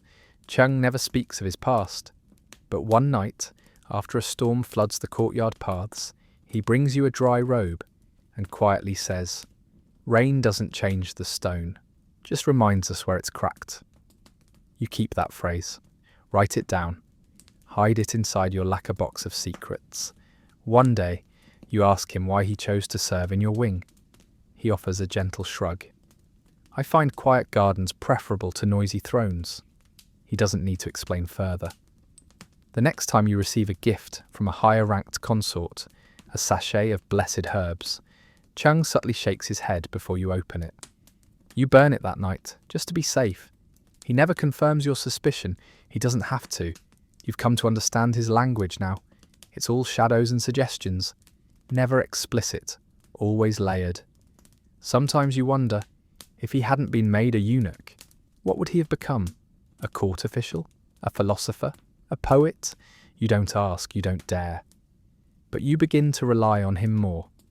When you're anxious, you scan the room for his familiar stance near a pillar or incense burner. When you're unsure, you wait for his subtle glance, his half-step pause, his perfectly timed silence. In a place where words can destroy you, his quiet becomes your sanctuary. And that is its own kind of danger. Because attachment, even silent, careful, unspoken, is never safe in the palace, but it is real. And sometimes, in a world built on masks, even that much reality feels like a rebellion. The silk begins to fray before you even notice. Not literally, of course. Your robes are still pristine, your bedding still embroidered, your title still affixed to the gilded placard outside your quarters. But something in the seams of your life is coming loose. It begins with your hands. They're dry. Drier than they've ever been. No matter how often you soak them in milk bath or rub them with almond oil, the softness is slipping away. Your attendant says it's the weather. You know better. It's time. Years have passed. How many you aren't sure.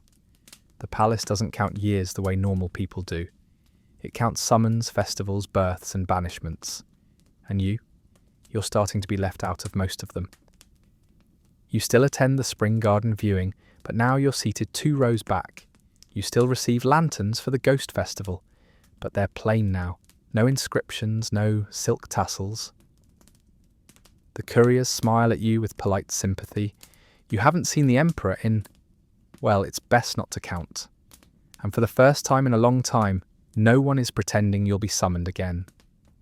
Your days grow slower, meals quieter. The air in your chambers feels heavier, like it's settling around you. You begin to understand what it means to fade. It's not dramatic, it's not even sad. It's just quiet. Lady Anne, once the shining star of the Lotus courtyard, now hobbles gently through the peony garden, one hand on her maid's shoulder. Her hair is streaked with grey, though her maid powders it for ceremonies. You pass her once and offer a respectful nod. She smiles faintly. You don't speak. You don't need to. You're both ghosts now.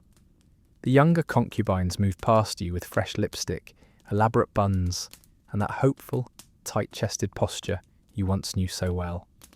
One of them brushes your sleeve as she rushes by to meet the Empress for a dance rehearsal.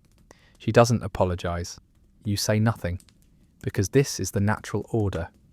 In the world beyond the palace, age is met with reverence. Here it's treated like a rumour, something unpleasant people try to ignore. Even your attendants have changed. Gia is gone, married off to a merchant, which means she was probably dismissed quietly for growing too loyal. Your new girl, May, is young and chipper, and can't quite hide the way she stares at your lined knuckles. She's polite, helpful, but she doesn't know your rhythm. Not yet. You've stopped correcting her. There's little point. You're no longer being groomed. You're being preserved. Your role now is to exist without offending. You spend more time in the garden, not to impress anyone, just to breathe. You've started naming the koi. One is called Inkblot, another Whisper. They never answer, but they're good listeners. You take long walks when the weather allows. The corners of the palace you were once too afraid to explore are now your quiet refuge. The corridor behind the jade library, the moon gate that opens onto a hidden orchard, the shadowed path near the temple of forgotten offerings, used only during the autumn festival. You begin to collect these places, not to hoard them, just to have something that still belongs to you. A strange gift of being forgotten. You're finally free to see the palace without constantly checking who's watching. You notice things the favoured girls miss. The way the sun hits the gold leaf tiles just before noon, the faint melody of morning doves echoing through the stone arches, the hollow sound of the incense gongs at dusk. You find an old poem carved faintly into the underside of your calligraphy desk, probably etched by someone long gone. It reads, "Even the wind rests when it no longer needs to be heard." You trace the characters with your fingertip until your hand aches. You don't cry, you're past crying.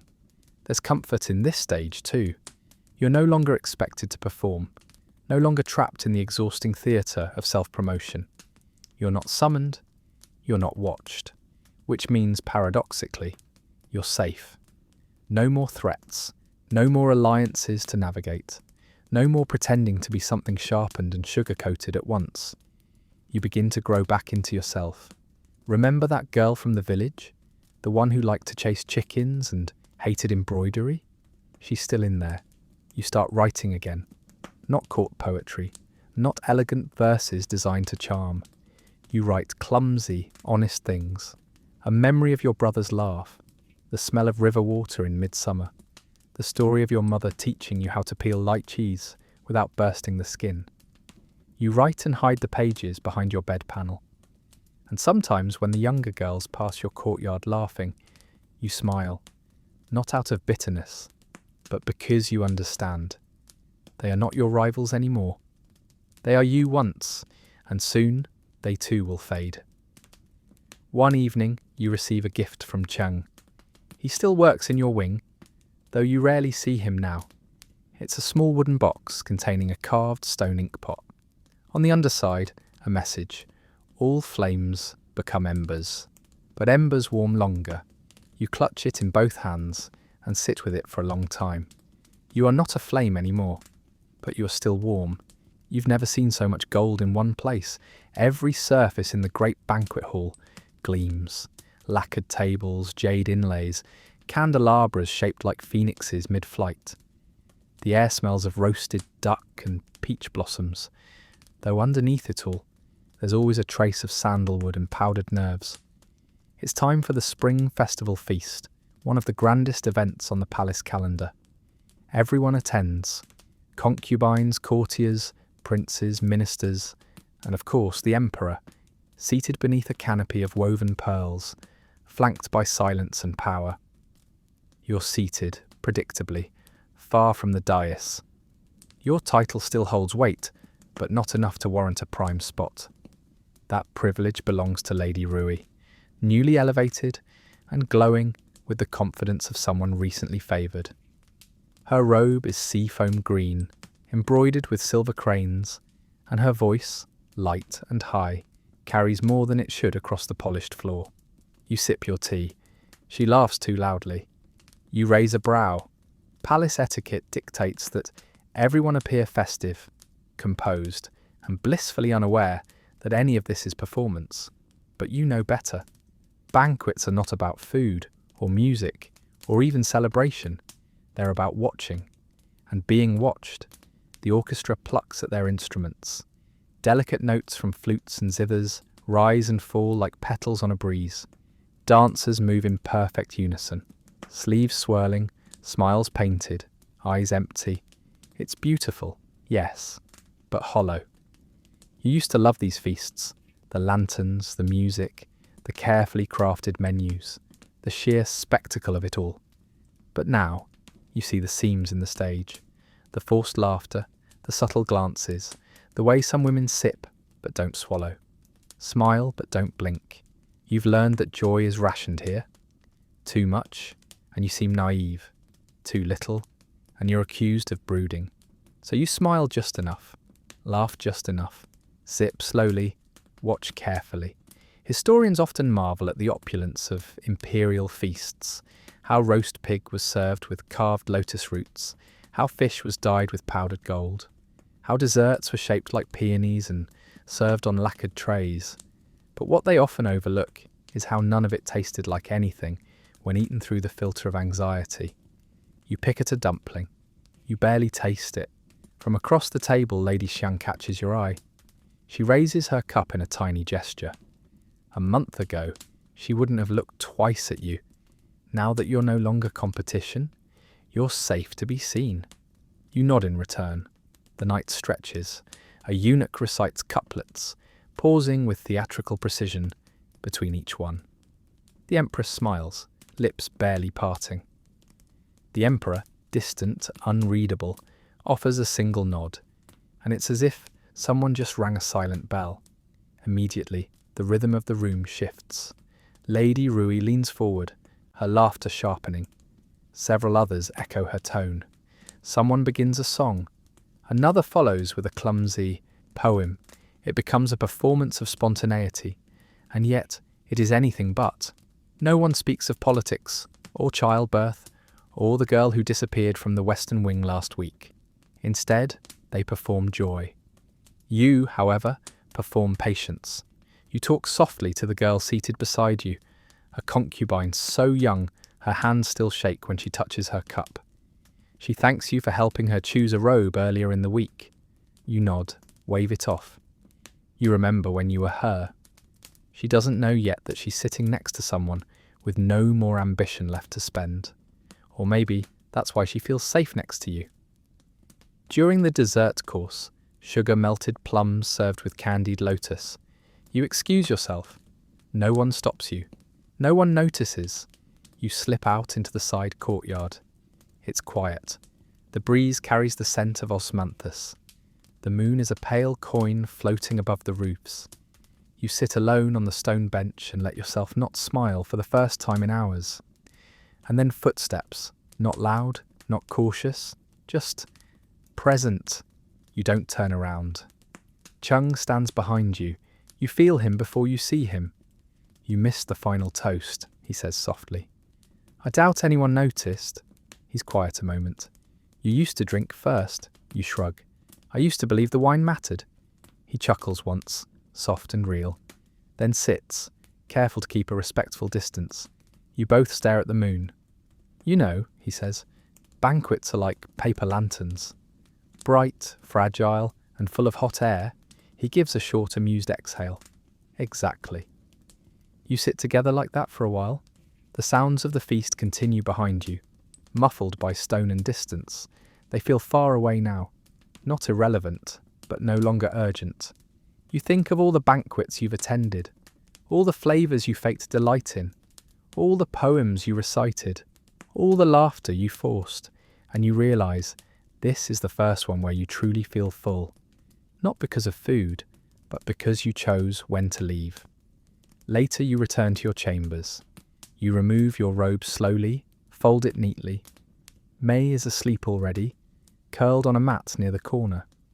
You sit at your desk, light a small lantern, pull out a sheet of paper.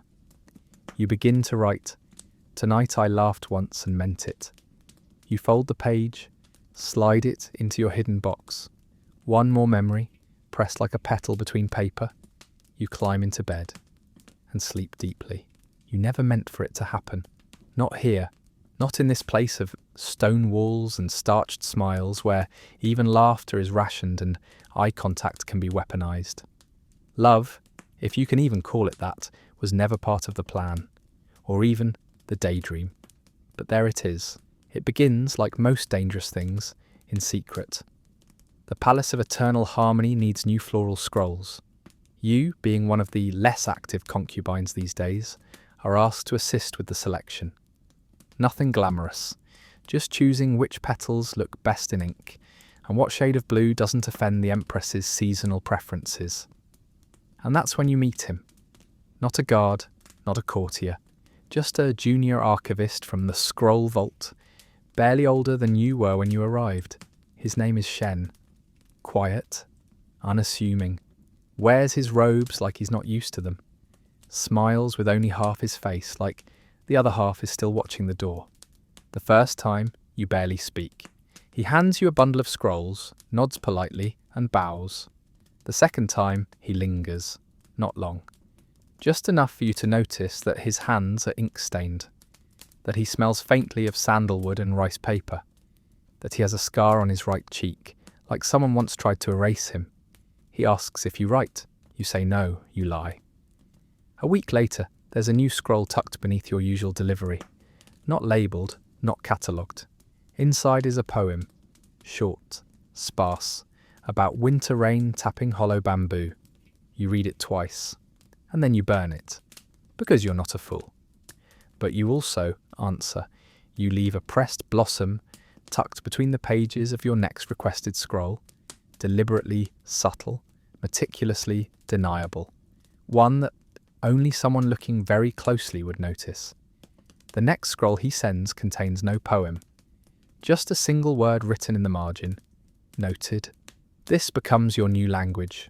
No confessions, no names, just fragments, petals, half lines, the tilt of a calligraphy brush, a poem about fog, a quote from Zhuangzi, a metaphor about starlings who forget which direction they were flying.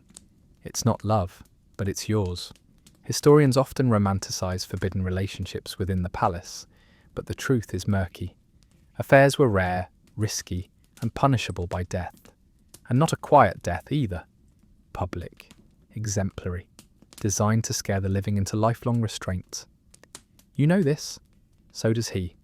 That's why you never meet, never speak, never smile too long in hallways. If your fingers touch when exchanging scrolls, it's only once, barely. And yet, your chest tightens every time you see his handwriting. Your days start to bloom again, just a little. You pay attention to the garden. You notice which birds return to the plum trees each morning. You listen more closely to the wind in the bamboo. Because even though nothing has happened, technically, you've remembered something vital. You are still capable of wanting. And in a world that trains you to be passive, desirable, but never desiring, this is a quiet act of rebellion. One night, you dream of sitting across from him, not in a palace, but in a tea house outside the city, wearing plain robes, eating sesame buns, laughing without checking who's listening. The dream aches, and that ache follows you for days. You begin to write again, not in secret, not in rebellion, just because it feels like breathing. You write about cracked lanterns, about warm hands, about wanting to speak but being afraid of your own voice. You don't send these, you keep them. Folded, hidden, treasured. Then silence. For 10 days, no scrolls, no margins, no petals, no poems. Your chest knots tighter with each sunrise. You imagine every possible outcome. Exposure, punishment, reassignment, worse. But no one comes for you. No one even looks. And then, on the 11th day, a single package arrives. Inside an inkstone, simple, worn, familiar, and carved beneath it the words, "Even clouds must part." No signature, just that. And nothing more. You sit with it for hours, and when the sun goes down, you finally understand. It's over. Not because it broke, because it had to end before it broke you. The next morning you smile gently at the new scroll boy, who fumbles the paper and stutters through his greeting. You thank him, you accept the scroll, and you don't look for handwriting in the margins anymore. You store the inkstone in your box of small rebellions, alongside the jade comb, the first poem you wrote for yourself, and Chung's old ink pot. You don't cry, but you do press your fingers to your lips, just once, for memory. Love has no place here, but it visited, briefly, quietly, and left behind just enough to prove you're still human. The whispers start in the kitchens. That's how it always goes. Not in the court chambers or the marble pavilions, but in the steamy alcoves where fish bones are picked clean and rice is sorted with calloused fingers. Someone sees fewer guards at the western gate, Someone else hears that the grain shipments are 2 weeks late. Then a cook mentions that the Empress's cousin hasn't sent correspondence in over a month. It doesn't feel like much, not yet, until a fire breaks out near the southern watchtower.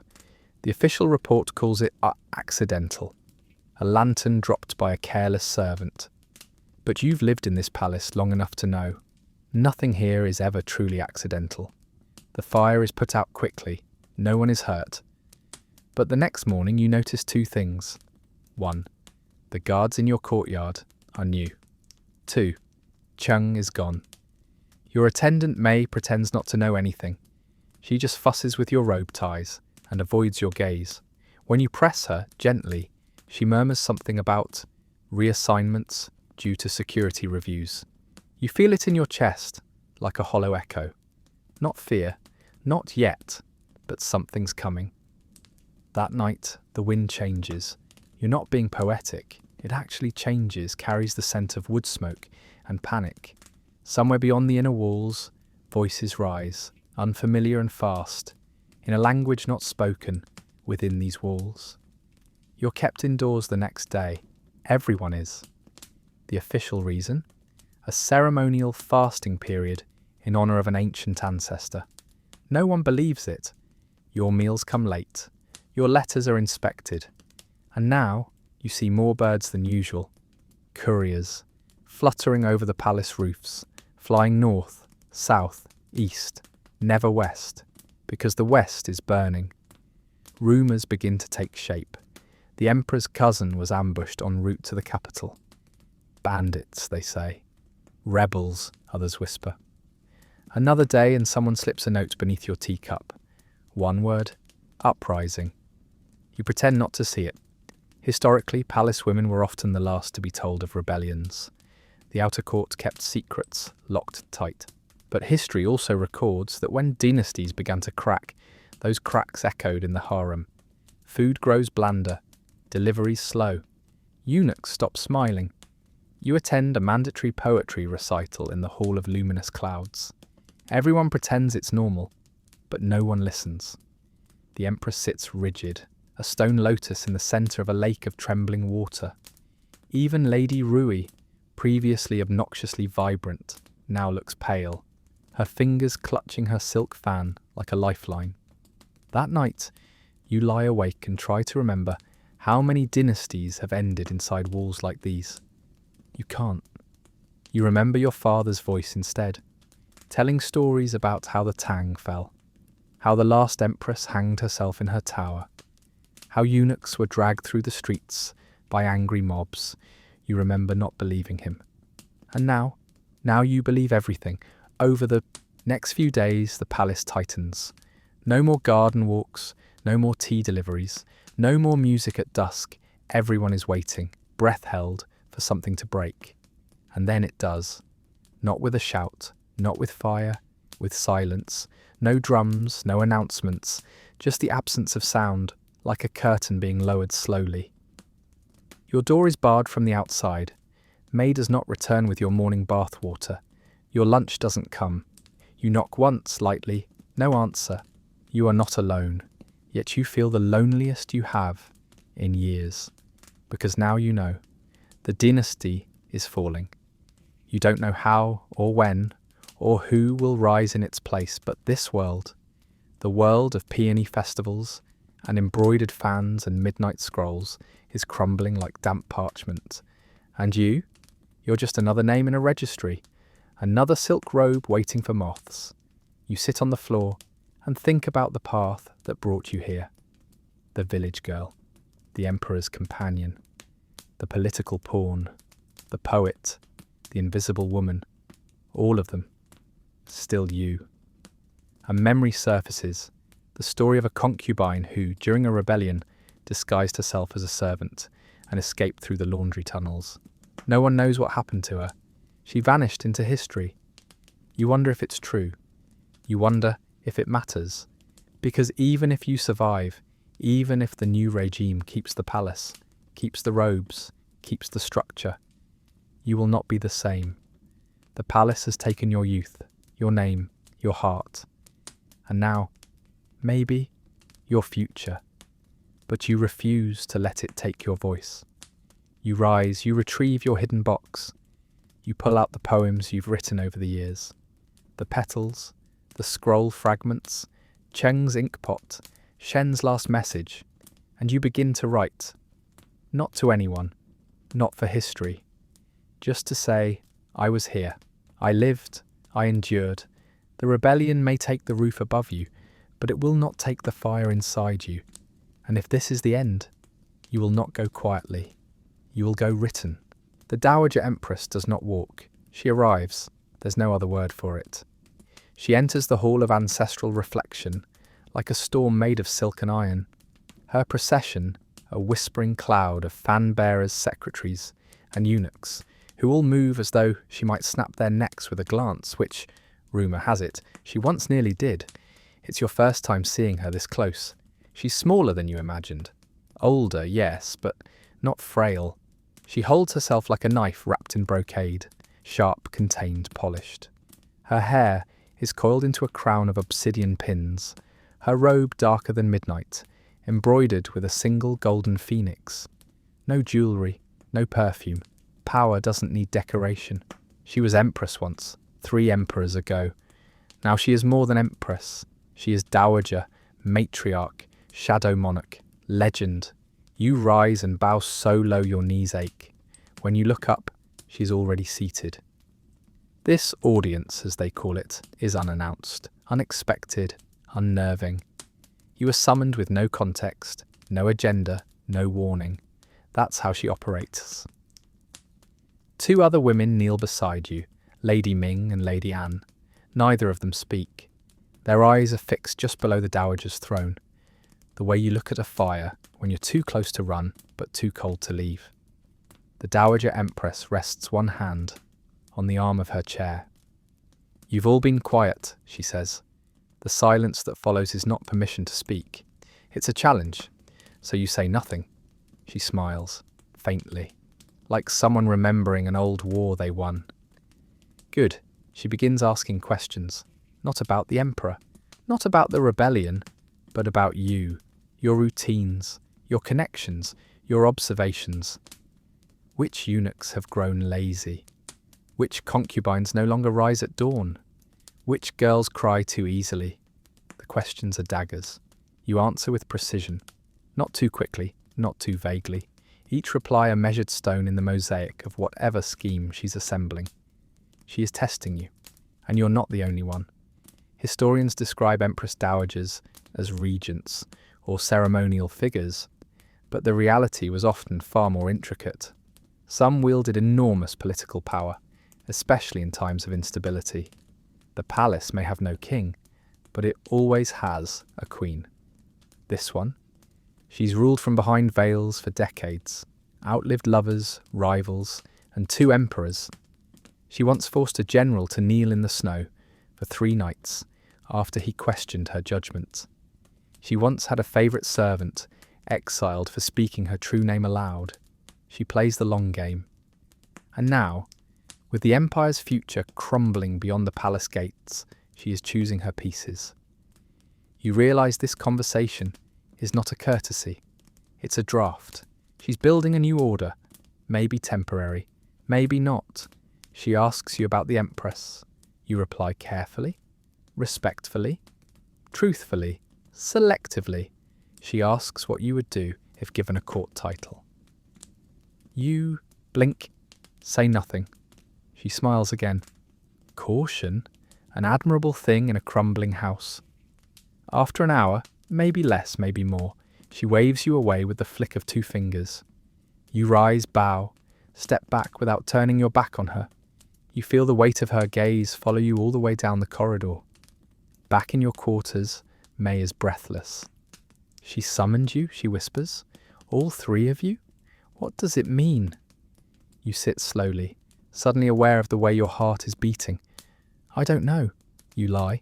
You don't sleep that night. You think of the Dowager Empress, her eyes like polished obsidian, her voice like lacquered steel.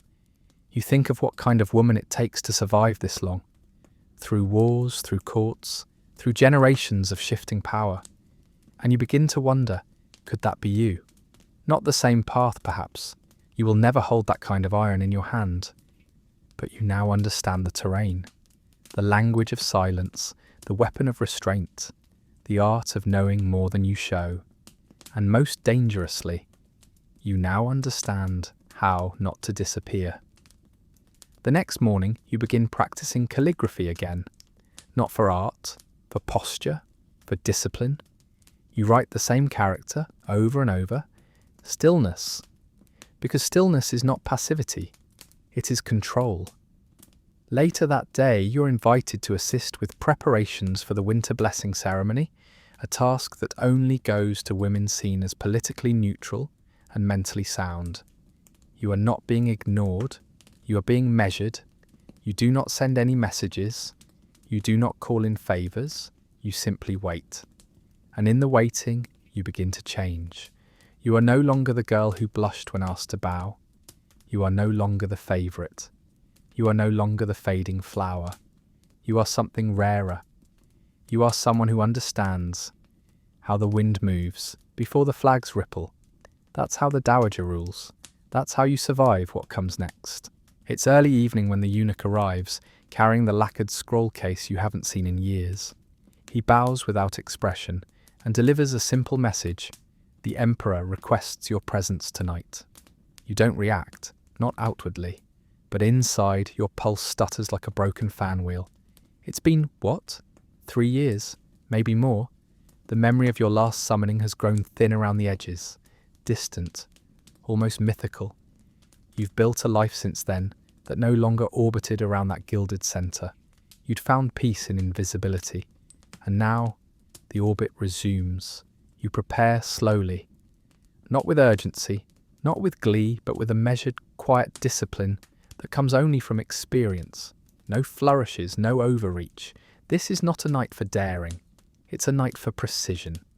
You wear pale rose silk, modest and soft. Your hair is combed into a low knot, a single pearl pin nestled at the base. You forego perfume, save for the lightest dusting of sandalwood near your wrists. Your only adornment is a small jade pendant you received after your first audience with the Empress, long ago. When May asks if you're nervous, you smile faintly. No, you say, and for the first time it's true, because you know now what you didn't know then. A summons is not always a gift. Sometimes it's a test, sometimes it's a trap, and sometimes it's just a curiosity.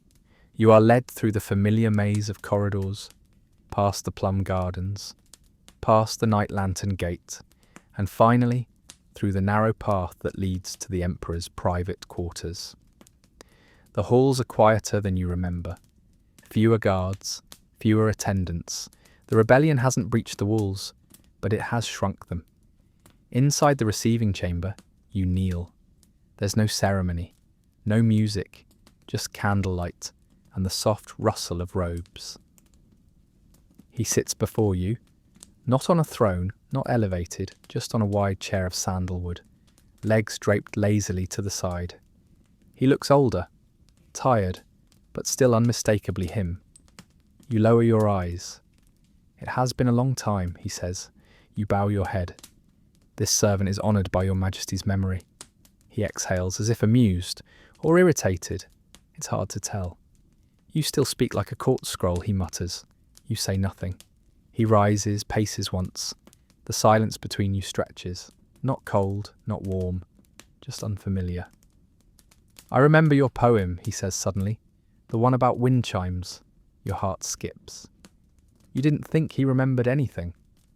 I had it copied, kept it in the study. You incline your head, still silent. He steps closer, not threateningly, but close enough that you can see the faint creases in his robe, the smudge of ink on his thumb. He's been writing, or worrying. You were always quiet, he says. Only when words are unnecessary, you reply. He actually smiles at that. And just like that, the tension shifts. The evening passes in fragments. You sit, you talk, nothing personal. He asks about the temple restoration. You ask how the autumn harvest fared. He pours tea for you, which should be a scandal, but here, It's just one tired man talking to one forgotten woman. Eventually, he sighs. The court is hollow now, he says. So many have left, or turned. You nod carefully. They stay until they sense the floor shifting beneath their feet. And you? He asks. Have your feet shifted? You lift your gaze to meet his, just for a moment. I have learned not to place both feet on any single floor. He laughs. Quiet, raspy, but real. He waves his hand. You may go. You bow. Deeper this time. But when you rise, he's not watching. You're already forgotten again. And that's fine. Because this wasn't about reclaiming favour. This was a requiem. A slow curtain close. On the way back to your chambers, the air feels different. Not heavy, not light. Final. When you return, May tries to ask with her eyes. You shake your head gently. He asked about wind chimes, is all you say. She understands. You sit by your window, the paper lanterns swaying gently in the breeze, and you realise something unexpected. You feel grateful. Not for the attention, not for the status, but for the closure. For the chance to be looked at one last time, and not feel like you're worth hinged on it. You were summoned again, and this time you didn't need it. You no longer orbit anyone's sun. You are your own flame now, not bright, but steady. The scent of sandalwood drifts through your courtyard long before the priest arrives. You know what it means. You've seen it happen to others, quietly, without fanfare. One morning, a name disappears from the scroll board. Later, a new title appears. Retired Lady of Reflection. Today, it's your turn. It's not exile, not demotion, not disgrace. It's something else, something final, but not unkind. The summons is delicate, a cream-coloured scroll tied with a red cord. Inside, polite language, formal, almost sweet. You are being granted the honour of spiritual contemplation at the Temple of Tranquil Wisdom. You are to depart in 3 days. There's no negotiation, no appeal. It's not a question. This is how concubines leave. Not in disgrace, not in rebellion, just gently removed. As if you were a decorative flower now a little too faded for the vase. It's a kind of retirement, a reward perhaps, or a removal disguised as one. Your rank will remain. Your title will be spoken in ceremonies. You will have servants, incense, warm robes in winter. You'll have privacy, silence, peace. You'll be alive. It could be worse, much worse. So you nod, you bow, you accept. And then you begin to pack the life you've lived behind closed doors. The box of hidden letters, the pressed petals, Cheng's ink pot, Shen's final message, the poem about wind chimes, the jade comb, the inkstone with the carved phoenix. You wrap each one in silk and place them into a wooden chest, not to be brought, but to be burned. You won't need them at the temple. The temple will give you scrolls and rituals and the sound of bells at dusk. But these are yours. You carry the chest yourself to the garden hearth. May doesn't ask questions. She stands behind you, quiet and still, as you strike the flint. The fire takes quickly. The petals curl first, then the paper, then the memories. You don't cry, you watch. Letting go isn't a collapse, it's a choice. That night, you walk alone through the garden one last time. The koi still shimmer, the lanterns still flicker. Someone is playing the guzheng in a distant pavilion. You pause, listen, and smile. She's playing it wrong, but you don't correct her. The next morning, your departure is silent. No parade, no ceremony, just you, your attendants, a small palanquin, and a temple escort who recites prayers more out of habit than meaning. As you pass the final gate, you don't look back. There's nothing behind you that isn't already inside you. The temple is quiet. Cool stone paths, winding through cypress groves, the smell of aged wood and rain-washed tiles. You are given a room with paper walls, a single lantern, and a view of the mountains. There are rituals, chants, simple meals, long walks, no gossip, no rankings, no whispers, no emperor. And for the first time in years, your name is not followed by a title. You are just you again. It's disorienting, beautiful, terrifying. You relearn how to breathe without performance. You wake without makeup. You eat without decorum. You sleep without fear. Your hands, those same hands that once trembled while pouring tea for the Emperor, now tend a small herb garden beside the temple's back wall. Sometimes you write, sometimes you sing. No one tells you to stop. Sometimes visiting pilgrims ask for your wisdom. You offer a poem, a smile, a parable about koi and seasons. They never guess who you were. You never tell them. Years pass, the palace changes. Emperors come and go. New concubines rise, fall, vanish. You remain, still, present. And then one morning, your name is carved in a wooden tablet, painted with red ink, and placed gently on the spirit shelf of former ladies of the inner court. You have not died, not yet, but they honour you anyway, and in that moment you understand. You have become an ancestor in the living sense, a whisper in corridors, a line in a poem, a shadow in the memory of silk.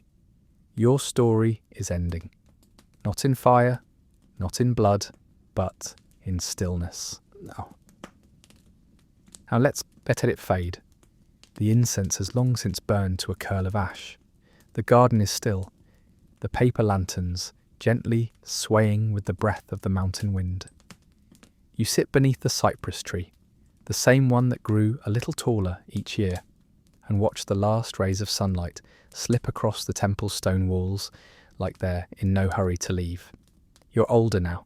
Your hair is soft with silver. Your voice doesn't rise like it used to, but there's a quiet in you that glows warmer than youth ever did. You close your eyes, not in sleep, but in rest, in peace. The koi still swim. The bells still chime. The sky still high above it all, endlessly watching. And you? You're still here, still breathing, still whole. You've outlasted empires. You've outlasted memory. And now, your story floats on the wind like a faded prayer, whispered once gently by a girl who never thought she'd make it. Let it go. Let it soften. Let it settle like dust on old silk. The world turns slowly. So should you. Sleep now. You've earned it. Sweet dreams.